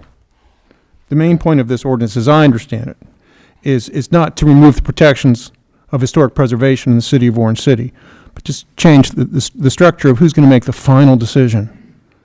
That's really the main, I think, that folks are complaining about. So there's still going to be the same process. It's just that instead of the members of the Historic Preservation Board having a final say, it's going to be the elected officials of the city of Orange City having the final say. We're not removing any protections. We're changing the process and who has the final say. There's a couple other statements that were made during the course of the public comments tonight, members of the Historic Preservation Board, that I would say are not factually accurate. There's a lot of concern on their part about the shuffleboard facility and the demolition.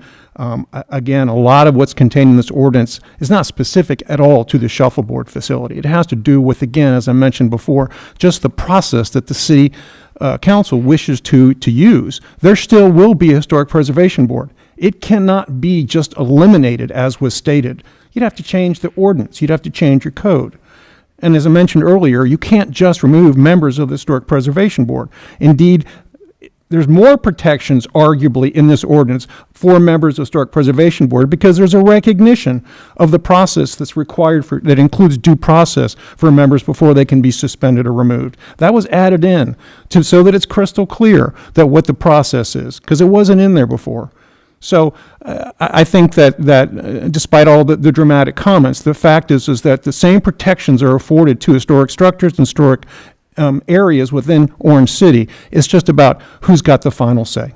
That's exactly the way I'm looking at it, and that they're an integral part of the decision-making process. But in the end, we have to make the decision, and whether it be a yay or a nay where we get scrutinized, that kind of how I look at it is it takes weight off of them. If they make a wrong decision, or if we make a wrong decision, it's on us, it's not on them. But we're keeping them as an advisory board with their expertise with regard to history within our city. That's the way I'm looking at it.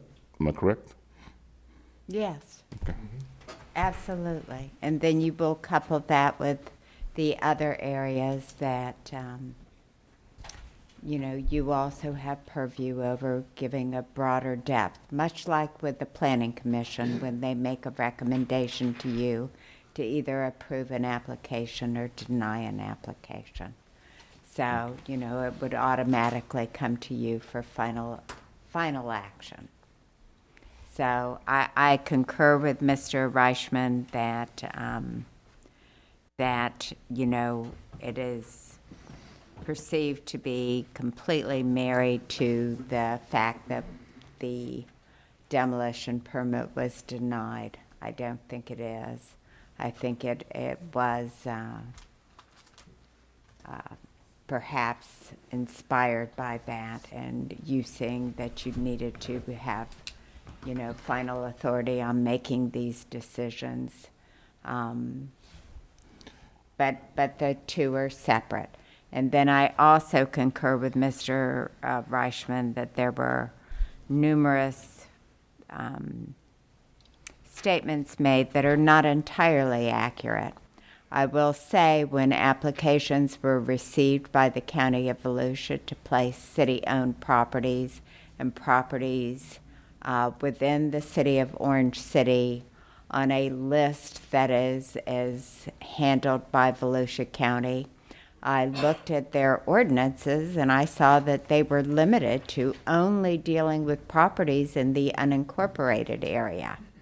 When I saw that, I called up and I said, how come you're considering properties that not only are within the city limits, our municipal limits, but are owned by the city, and how come we didn't get any notice of this? And the county of Volusia took that under consideration, and they are the ones who pulled it from the agenda because they realized that their historic preservation ordinances have no authority within municipal limits. Not just the city of Orange City, but the city of Daytona Beach, the city of DeLand, anywhere in Volusia County. So I think that is an important distinction to make. I have absolutely no authority over anything the county of Volusia can do. On other items, I'm not sure that Ms. Burleson has actually received a petition from anyone. I know she's received blank copies of a petition, but I no. have seen blank copies. I have not received documentation of petitions signatures at this time, no. So, there are a number of things that are there. I just want to let the public know that I don't think anybody up here is looking for this city to be a concrete jungle. I myself, I'm looking at every area out here, and especially with the historic area, I'd like to have that preserved. We're not looking for more parking lots, and we're not looking for more buildings. We don't get, as the public thinks, that we get some kind of compensation for every time there's a company that builds out here. There's certain spots that are zoned for that. If we challenge it, we'll get sued. And then there's certain spots that are preserved. And we'd like to keep it that way, but we have to find a balance up here. We have to make very responsible and sometimes very hard decisions. And I just like if the board up here to know that are part of the history. They've got one aspect they've got to look after within the city. We've got to look after the overall aspect of the city and make decisions that are good for everyone, not just for one interest, is what I'd like to say. That's it. All right. Ms. Marks? Yeah, I have no interest in disarming that board in the future. I hope it thrives on forever. I think it's a good thing. I live in the historical area. I have talked to some residents, and some residents do want to keep it, and some residents don't. They said they never see anybody there, but that's not what's weighing in on my decision of other things. This is not what this is about. This is about the board, but I just want to make it clear that, like Alex said, I don't think that anybody wants it to go away. I just think that at the end of the day, if something happens, who's getting screamed at? We are. It's our fault. It's not their fault. It's our fault. So, yes, it is to gain a little more control in what's going on, but it's not to disarm you. It's just to find a way to work together and get things done. I believe this happened years ago, and it changed the way it was set up. And now it seems like it's time to do that again until we can all get on the same playing field and accomplish things together. Thank you. All right. Anyone else have anything? Okay, I'll entertain a motion at this point. Mr. Mayor, I'll make a motion that we accept ordinance number 681. Second. Got a motion, got a second? Kayla? Councilmember Marks? Yes. Councilmember Darnes? Yes. Councilmember Patel? Yes. Vice Mayor Townsend? Yes. Councilmember Grimm? Yes. Mayor Blair? Yes, and ordinance 681 passes on the second and final reading. Move on to item number 7, resolutions. We have none at this time. Item number 8, discussions and action. 8A, special permit request to allow construction work on the weekends for the duration of 5 months and relief from the maximum allowable noise limits for construction activities related to the A-plus boat and RV storage located at 651 East Rhode Island Avenue. Becky Mendez, Development hello. Services Director. We have not done a special permit request in a little bit of a while. Your last 3 or 4 have been within the Park Hill development community. When the apartments were under construction, they wanted early pours starting at 1 o'clock in the morning because of the Florida heat and sun and rain and wind. And so they wanted to be able to pour those slabs for the apartment buildings early in the morning before the sunrise. And the post-acute medical hospital that's under construction now, getting ready to move their furniture in, and we should be issuing a certificate of occupancy soon. It was a very large building as well. They wanted to do an early pour. And of course, the self-storage units, ginormous pour.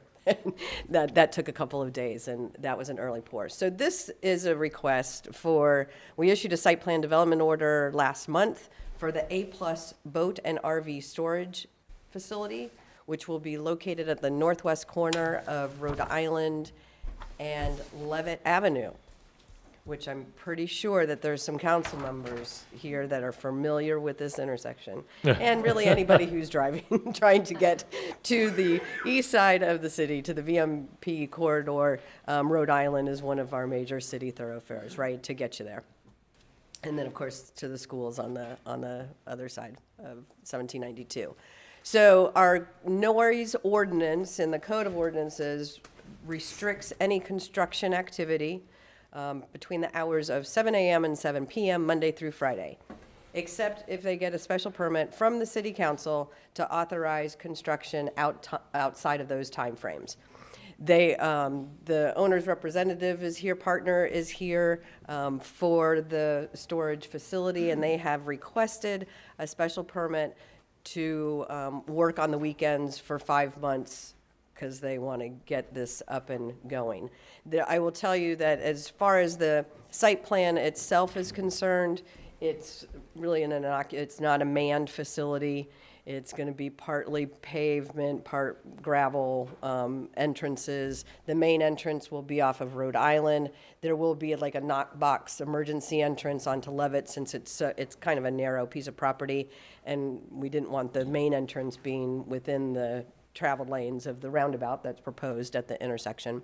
So the site has been designed to accommodate all of that.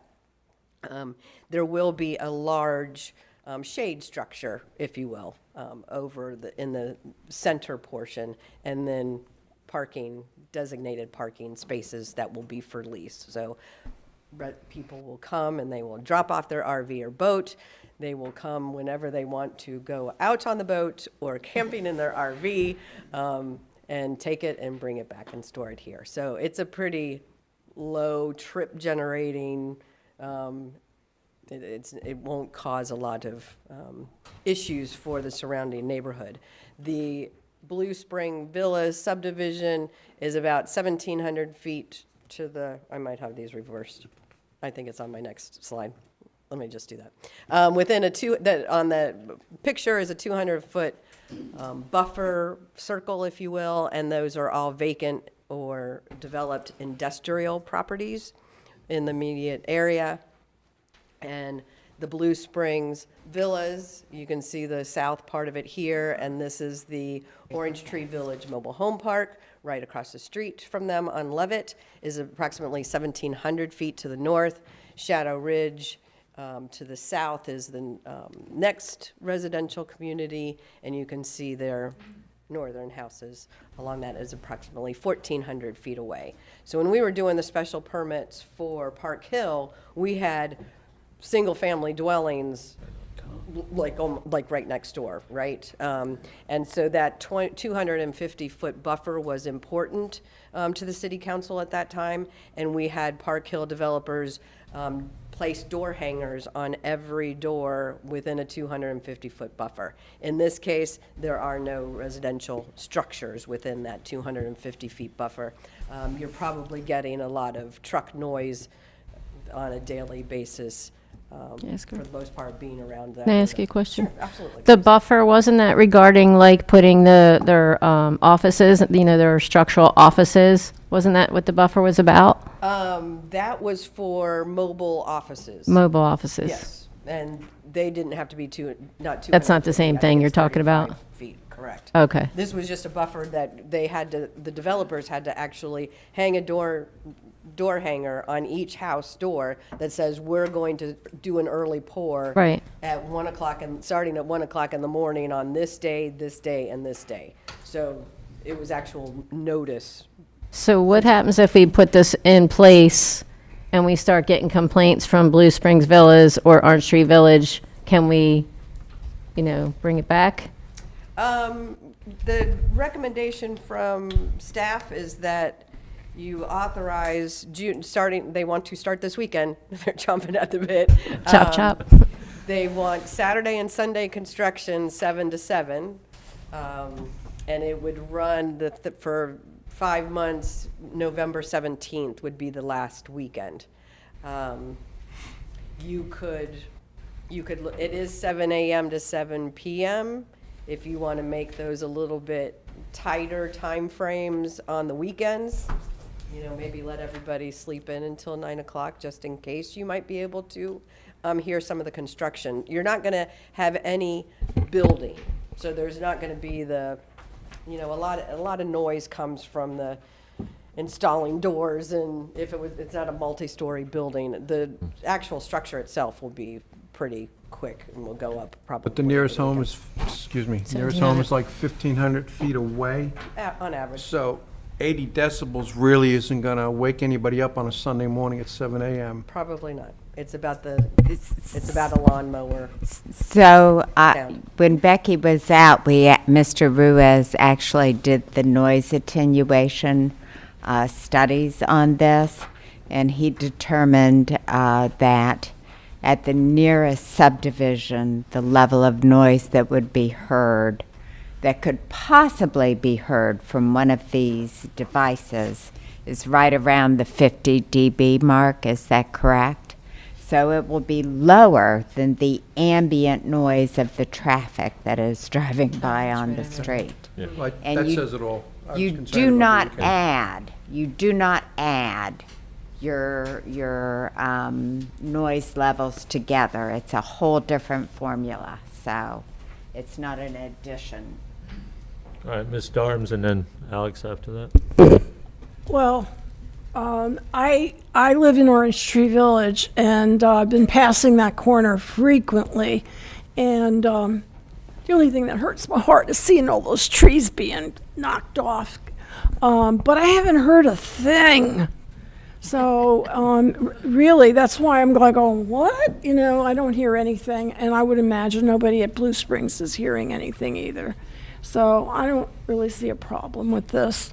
And because I know what it's going to be, it's okay, And I noticed how they surrounded some trees with this orange netting, and I guess those are being saved. Yes. So there'll still be some trees left, but seeing this, the decibel, it works, because I haven't heard a darn thing. So. Mr. Johnson? Piggyback on our city manager, Dale, what she stated, because I was going to raise that as a concern, or if not, just lend insight to, that's going to be my constituents. I also live there. I believe the closest subdivision is going to affect is Shadow Ridge. Am I wrong or am I right? Shadow Ridge. Because that's my neighborhood, and Shadow if there's going to be an Ridge issue, it's going to be my neighbor. 1,400 feet away. Okay, so I just want to reiterate that the decibel, once it reaches Shadow Ridge, is lower than what have been allowed, correct? That's even without the buffer and those trees. So with those trees, it's even going to be lower. Well, it's no louder than what it is right now under any normal condition of cars just normally driving Right. through Shadow Ridge and on Levitt. But when Dave did the initial test, by science, if that noise was to travel in empty space, it'd even be lower than what would have been allowed. But because of the trees, it shouldn't even be an issue. Yes, So you're that's correct. what I want to let the people in my neighborhood, my constituents know, All those that buildings, I too. took that into consideration. All right. Thank you. Exactly right. Okay. Any other further discussion? Anyone from the public want to speak to this? Come on up.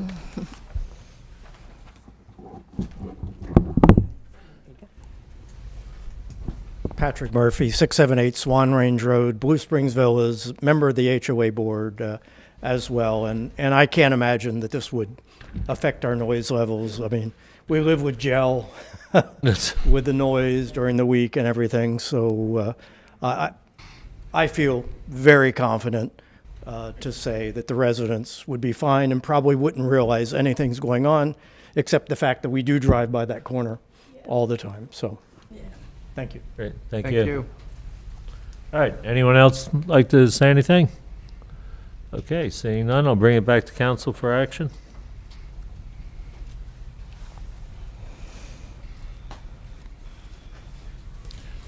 Not all Mr. at Mayor, once. Mr. Mayor, I'd like to make a motion to approve the special permit request with the staff conditions. Second. Got a motion, got a second. Kaylee? Councilmember Darn? Yes. Councilmember Patullo? Yes. Vice Mayor Tionson? Yes.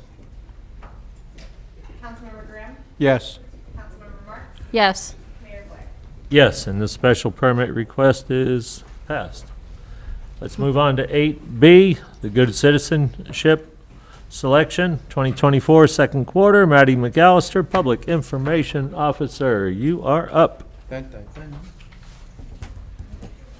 Hello, thank you for having me, Public Information Officer Maddie McAllister. I'm just here this evening to do the Quarter 2 Good Citizenship Award selection process.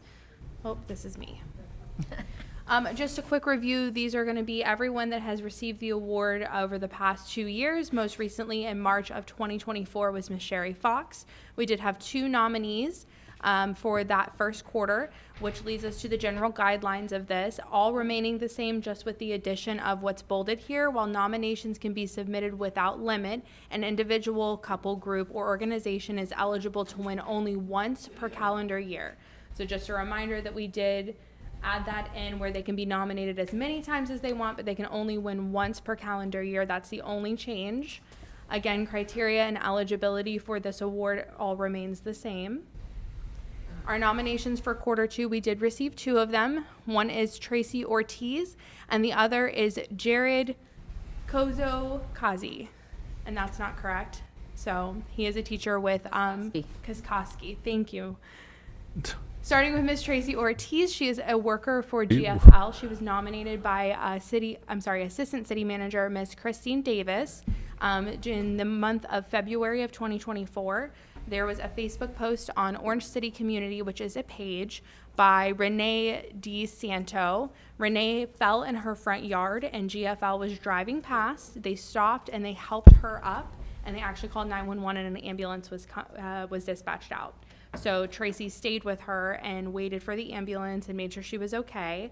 And once our Assistant City Manager, Christine, saw this post, she nominated her for this award. So Tracy does not know that this has happened. She doesn't know that she's nominated. Nobody has contacted Tracy yet. So it's not anybody that actually knows her personally. So that's all we know about Miss Tracy Ortiz, but we did contact GFL and tracked the truck down and got her name. Second person, Jared, he was nominated by a student of his parent. And what we know about him is that he spends his Christmas break, his summer breaks, his spring breaks, giving all of his time back to his students.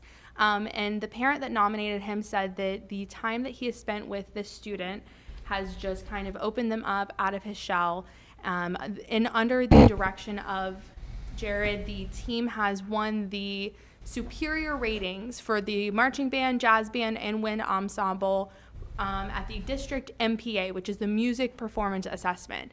And so Volusia is in the District 6, which encompasses Flagler, Lake, Volusia, and Seminole. So they've won superior, which is one of the highest ratings you can get this year. So both of these are going to be your nominated good citizens this quarter. The discussion that you all need to have is whether you want to nominate one, both, or neither of these to receive this award. Should they receive the award, they're going to come in on the 25th, which is your next council meeting, and they're going to receive a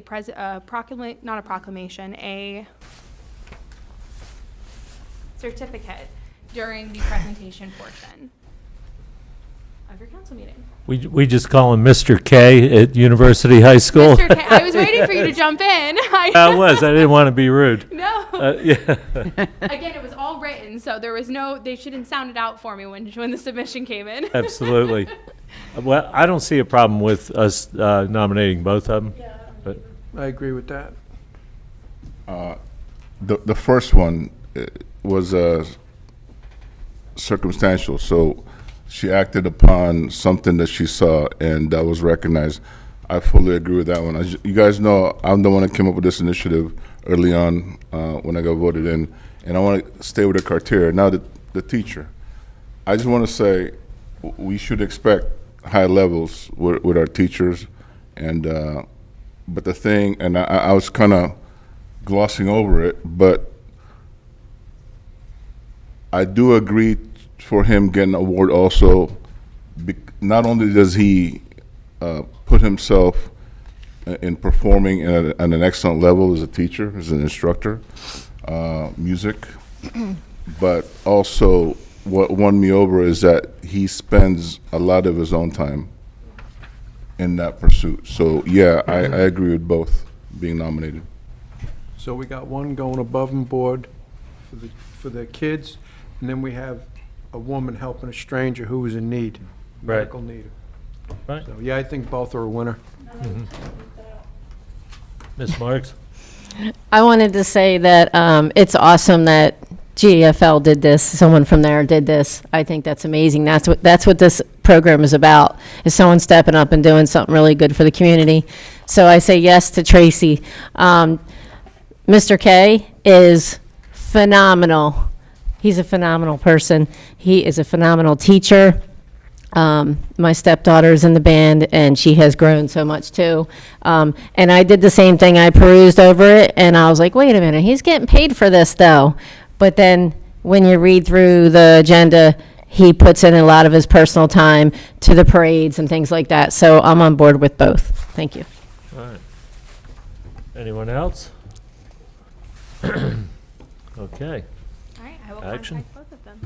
Well, we got to decide on it first. Do we need public We can do a head nod. Everybody good with the two? Yes. Yes. Yes. Okay. Yes. All right, moving on. Thank you, Maddie. Appreciate it. Thank you. Okay, let's move on to item number 9, report city manager. Oh, yes, sir. Uh-oh, it's going to be a while when That she didn't has sound a good. sigh like that. Take a deep breath. No, not really. Just want to keep you fully informed, and I think Ronnie in the audience? No. Sam is. So Ronnie Jr. we're under a burn ban, folks. Volusia County is under a burn ban. And that means that we would not be able to have our fireworks celebration at Fireworks and Fun unless we get out of the burn ban and out of our drought consideration. I checked with Ronnie, and it is somewhere between 5 and 6 cumulative inches of rain that we need to reach the levels that we are. Everybody in the city is hoping for lots of rain so that we can go forward. We have to make the decision, just so you're aware, in order to preserve our $10,000 down payment on the fireworks. We have to make the decision by the 23rd of June, which I think is a Sunday morning. So we will be working on that, as we get closer to the time. We are prepared to move forward with the fun part of Fireworks and Fun in case we have to turn it down. So I think that'll still be good. We'll have a band. We'll have lots of vendors. We'll have, things for kids to do. And if that's the case, we're already trying to line up some additional slides and type things so that we could have those at the facility if we're not able to have the fireworks. Just so you know, we did some exploratory work on trying to find laser shows to take the place. And our timing, at this short period does not enable us to have one that would be designed for us, and it would come at a very high price. And I think we're better off just postponing it if we have to, and choosing a time sometime past hurricane season to resume if needed. So that's my initial thoughts on it, not making a decision on, what time we would have it, but keeping in mind that August, September, and October are the peak of our hurricane season. I'd hate to continually postpone. So we're still having the event on the 29th without the fireworks. correct. So it's going to be the same starting time. If and when without the fireworks, when is the wrap-up time? 9. Unless we get lots of rain, she's saying. Right. And if we get rain, which we're all hoping for, and which the weather says we're going to get rain for the next 5 days, it may work. I just don't know. It's just that, a 70% of chance of rain means 70% chance that it may rain in Pensacola Right. or Yeah, no, Miami here. or don't know. So I'm pretty confident we're going to get enough rain. We've gotten 1.5 inches or so in the last couple days, so I think we'll be good. But I'm no weather. how do you feel, Sam?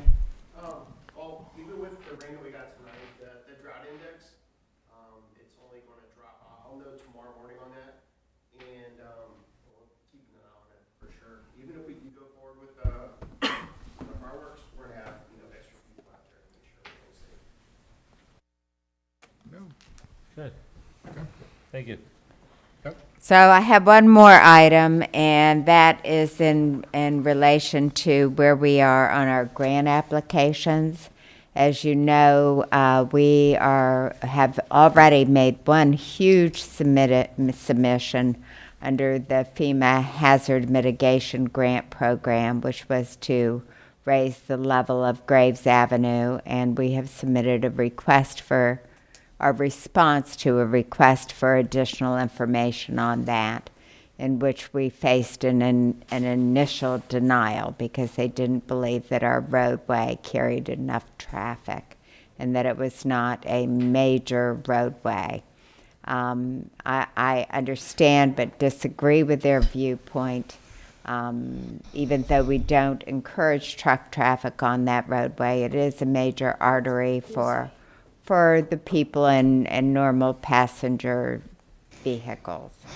So we're doing the best we can to encourage them to take another look at our application. On the other front, in which you told us we could go forth and do some engineering work to make a grant application, based on all of the work that we've done and our preliminary discussions with the grantor agency, we have rolled our Mill Lake and industrial loop grants into one, because they're both in the low moderate income area, making them eligible for points. It is a super grant request that we are turning in. It is for $20 million to make improvements to both of that and to lay a secondary pipe going from Mill Lake Pond, following the course of the existing pipe, which is old and too small, to eventually wind us up at the Borough Pit. That increases the number of gallons per minute that we are able to pump, and the pit, somewhat facetiously, but it can hold more water than you can imagine, more water than I can imagine. So, we really want to be able to tag on to that pipeline as we expand to other areas to the west of Mill Lake. So we're going to go ahead and make that submission. It is due over the weekend, so we're working feverishly on it, and I just wanted to keep you apprised of that. And from what little I can tell is if we don't get the whole amount, we may be able to negotiate for portions of it. So I want to go for the gusto. I have a question not related to that. Do you have an update on the crosswalks for Oak and Graves? Yes and no. Those required survey work because of where the location is in the median, and the company that does our survey work, we're standing in line for service.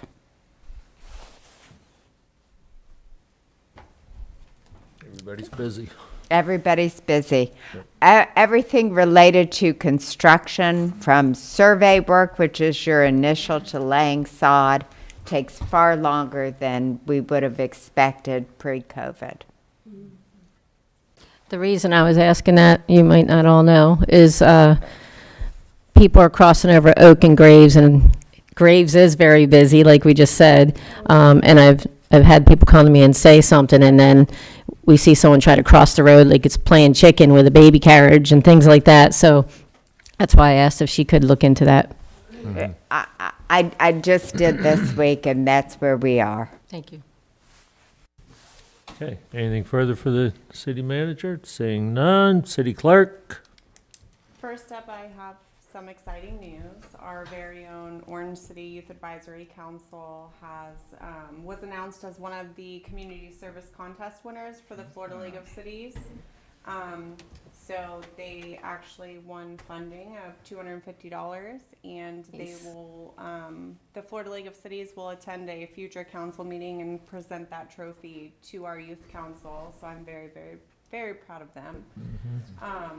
And then the election update. So we are in the middle of the qualifying week. As of today, I have 7 candidates that have qualified to run in the upcoming election. I have 2 candidates for mayor. Those would be Kelly Marks and Lori Scotton. Council member at large would be Dana Knight. District 1 would be Harold Grimm. District 2, Lisa Stafford. District 3, Alex Thompson. And District 4, Lisa Richardson. Qualifying does not end until noon on Friday, so there is the potential for additional candidates, but as of now, those are the 7 candidates that have fully qualified to run in the upcoming election. Great. That's me. That's remarkable for the Youth Advisory Committee, because they were up against, what, like 29 or so other groups? I don't remember the exact number, but 29 sounds about right. Yeah, thereabouts, but that's remarkable that they got that award. I really didn't think they were going to get one this year, but that was great. And thank you for all you do, and Maddie and everyone else that's involved with advising them and keeping them on track. Appreciate it. Anyone else have any questions for the city clerk? Seeing none, we'll move on to the city attorney. Just briefly, and I know your city clerk may have some follow-up on this, but we just learned that yesterday, June 10th, a federal court judge found that the legislative imposed new requirement on city municipal officials to follow the more cumbersome Form 6 was unconstitutional. So now there was an injunction. It's a temporary injunction, but it's an injunction applied statewide. So that upcoming deadline will not apply. If you've already filed a Form 6, then you are in full, according to the Commission on Ethics, you are in full compliance with the fallback requirement, which is a Form 1, which is what we always traditionally had to file. So if you've already gone forward and filed the Form 6, you're fine. If you have not, then you are only required to file the Form 1. And of course, we'll keep you updated as far as what happens permanently. But that was an issuance yesterday of a temporary injunction from the federal courts. Sounds like a lot of you are already aware of that, but I just wanted to let you know. So we'll keep you updated as necessary. And I know that Kaylee's been working with the supervisor of elections today, and yes, I know. I know that the time frame just to submit that was July 1st. I still hadn't done it, so when would I have to have the Form 1 in done by? Same deadline. Okay. July 1st. July Same 1st. deadline, right. It's just which form. Everything else is the same. It's just which form you have to turn in. Until yesterday, it was a Form 6. Now it's a Form 1. Super. That's correct. So do you, So the Commission on Ethics is currently working on updating their online e-filing system. Elected officials across the state were automatically defaulted to file a Form 6. I have not received a full update as of yet. They were working or hoping to fix the requirement on the portal via this afternoon, but I have not seen any confirmation as of yet. So if you continue to see a Form 6 requirement, please let me know. That way we can work with the Commission on Ethics to get it corrected. I'm hopeful that they will have this corrected by the end of the week. And is Form 1 also submitted through the Correct. Ethics Committee? Oh, Correct. So if you've already established a login, Yeah. you will still utilize the same exact login, except gotta see instead of the button to file your Form 6, it's going to say file my Form 1. Okay. So anybody that is looking to run in the upcoming election that has not qualified as of yet, if they have already submitted a Form 6, I can still accept the Form 6. If nothing has been submitted at this time, they would be required to file a Form 1 in order to qualify. are they going to still make it a public record for the Form 6 since it is in? Yes, Okay. yes. Sometimes it pays to wait on these things. I have all my stuff ready to go, and I was going to work on it tonight. I've got a note on my desk to do it. Yes. Unfortunately, if you're running in the election, you are required to file your Form 6 to qualify for the election. So that's where a lot of elected officials across the state have already, filed theirs. And then, of course, we had a number of, appointments to the council. They're required to file within 30 days of being appointed to council. So there are some changes and whatnot, depending on if you're running for an election or if you don't have to run in the election for a couple more years. But like I said, if you've already completed a Form 6, it satisfies the Form 1 requirement. You do not have to go back and file an additional form. And just so you know, this year's Form 1 is different than prior year Form 1. So But it's not still the much same. simpler. It's much simpler than than Form 6. 6, If I but go it's into different. Into the login for the Ethics Commission, it'll show Form 1 and it'll just show Yeah. me everything that Yeah. has to be filled in. Yes. Well, Anything's easier than Form 6. Yeah. I would look at the attachments for the email that the Commission on Ethics sent out earlier that I forwarded out to everybody. And we'll make sure, that you have all the information, the instructions that you need to file. If anybody has a problem, please just give my office a call. We're happy to assist and get you logged in, and that way you can file the required forms. And you know how to get to the Ethics Commission site. Yeah, little inside joke there. Okay, thank you. No- Neil, nothing- we're not no- done? Nothing further. Okay. I'll All never right. forget that one. Anything else for the city attorney? You're not going to mention that both of our teams are going to the College World Series, are you? I knew I didn't need to, because eventually there's going to be the mayor's report. That's right. All right. Item number 10, new business. Harold?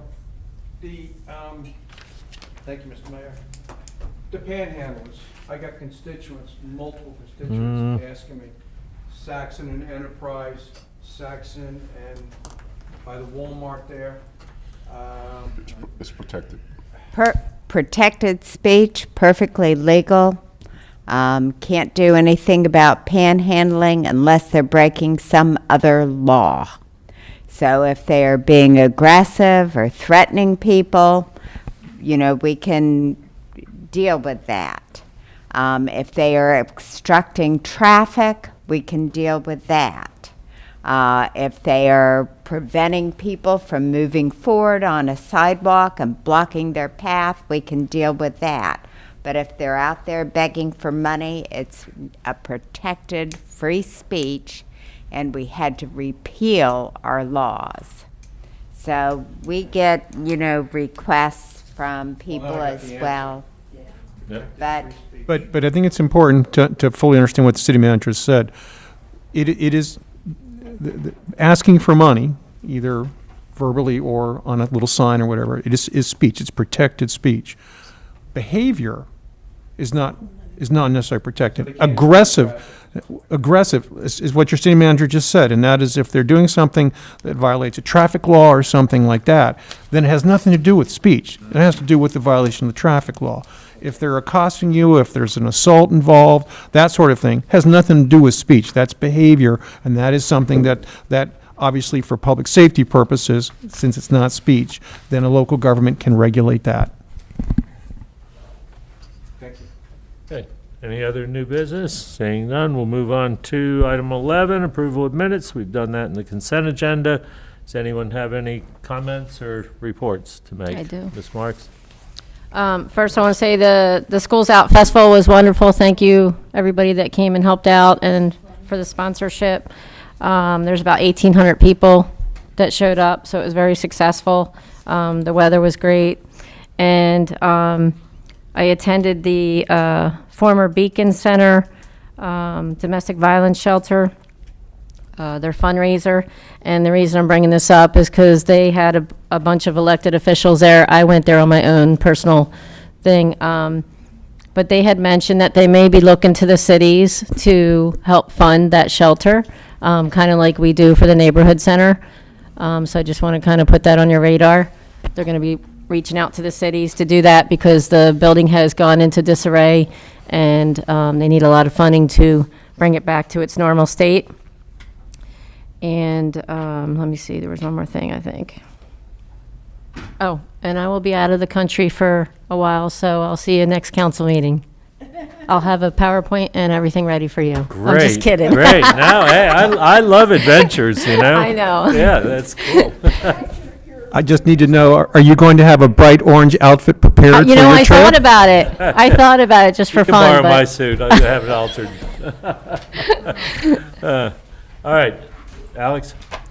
Yeah, I just want to be on record that I've been proud and honored to have served and continue to serve for the last 4 years with a lot of discussion and thought behind it. I am running again, as Kaylee mentioned. I've met all the qualifications, so I'm hoping that I can serve for another 4 years. And I think that might be the last for me. Talking about history is important to me, that aspect of our city.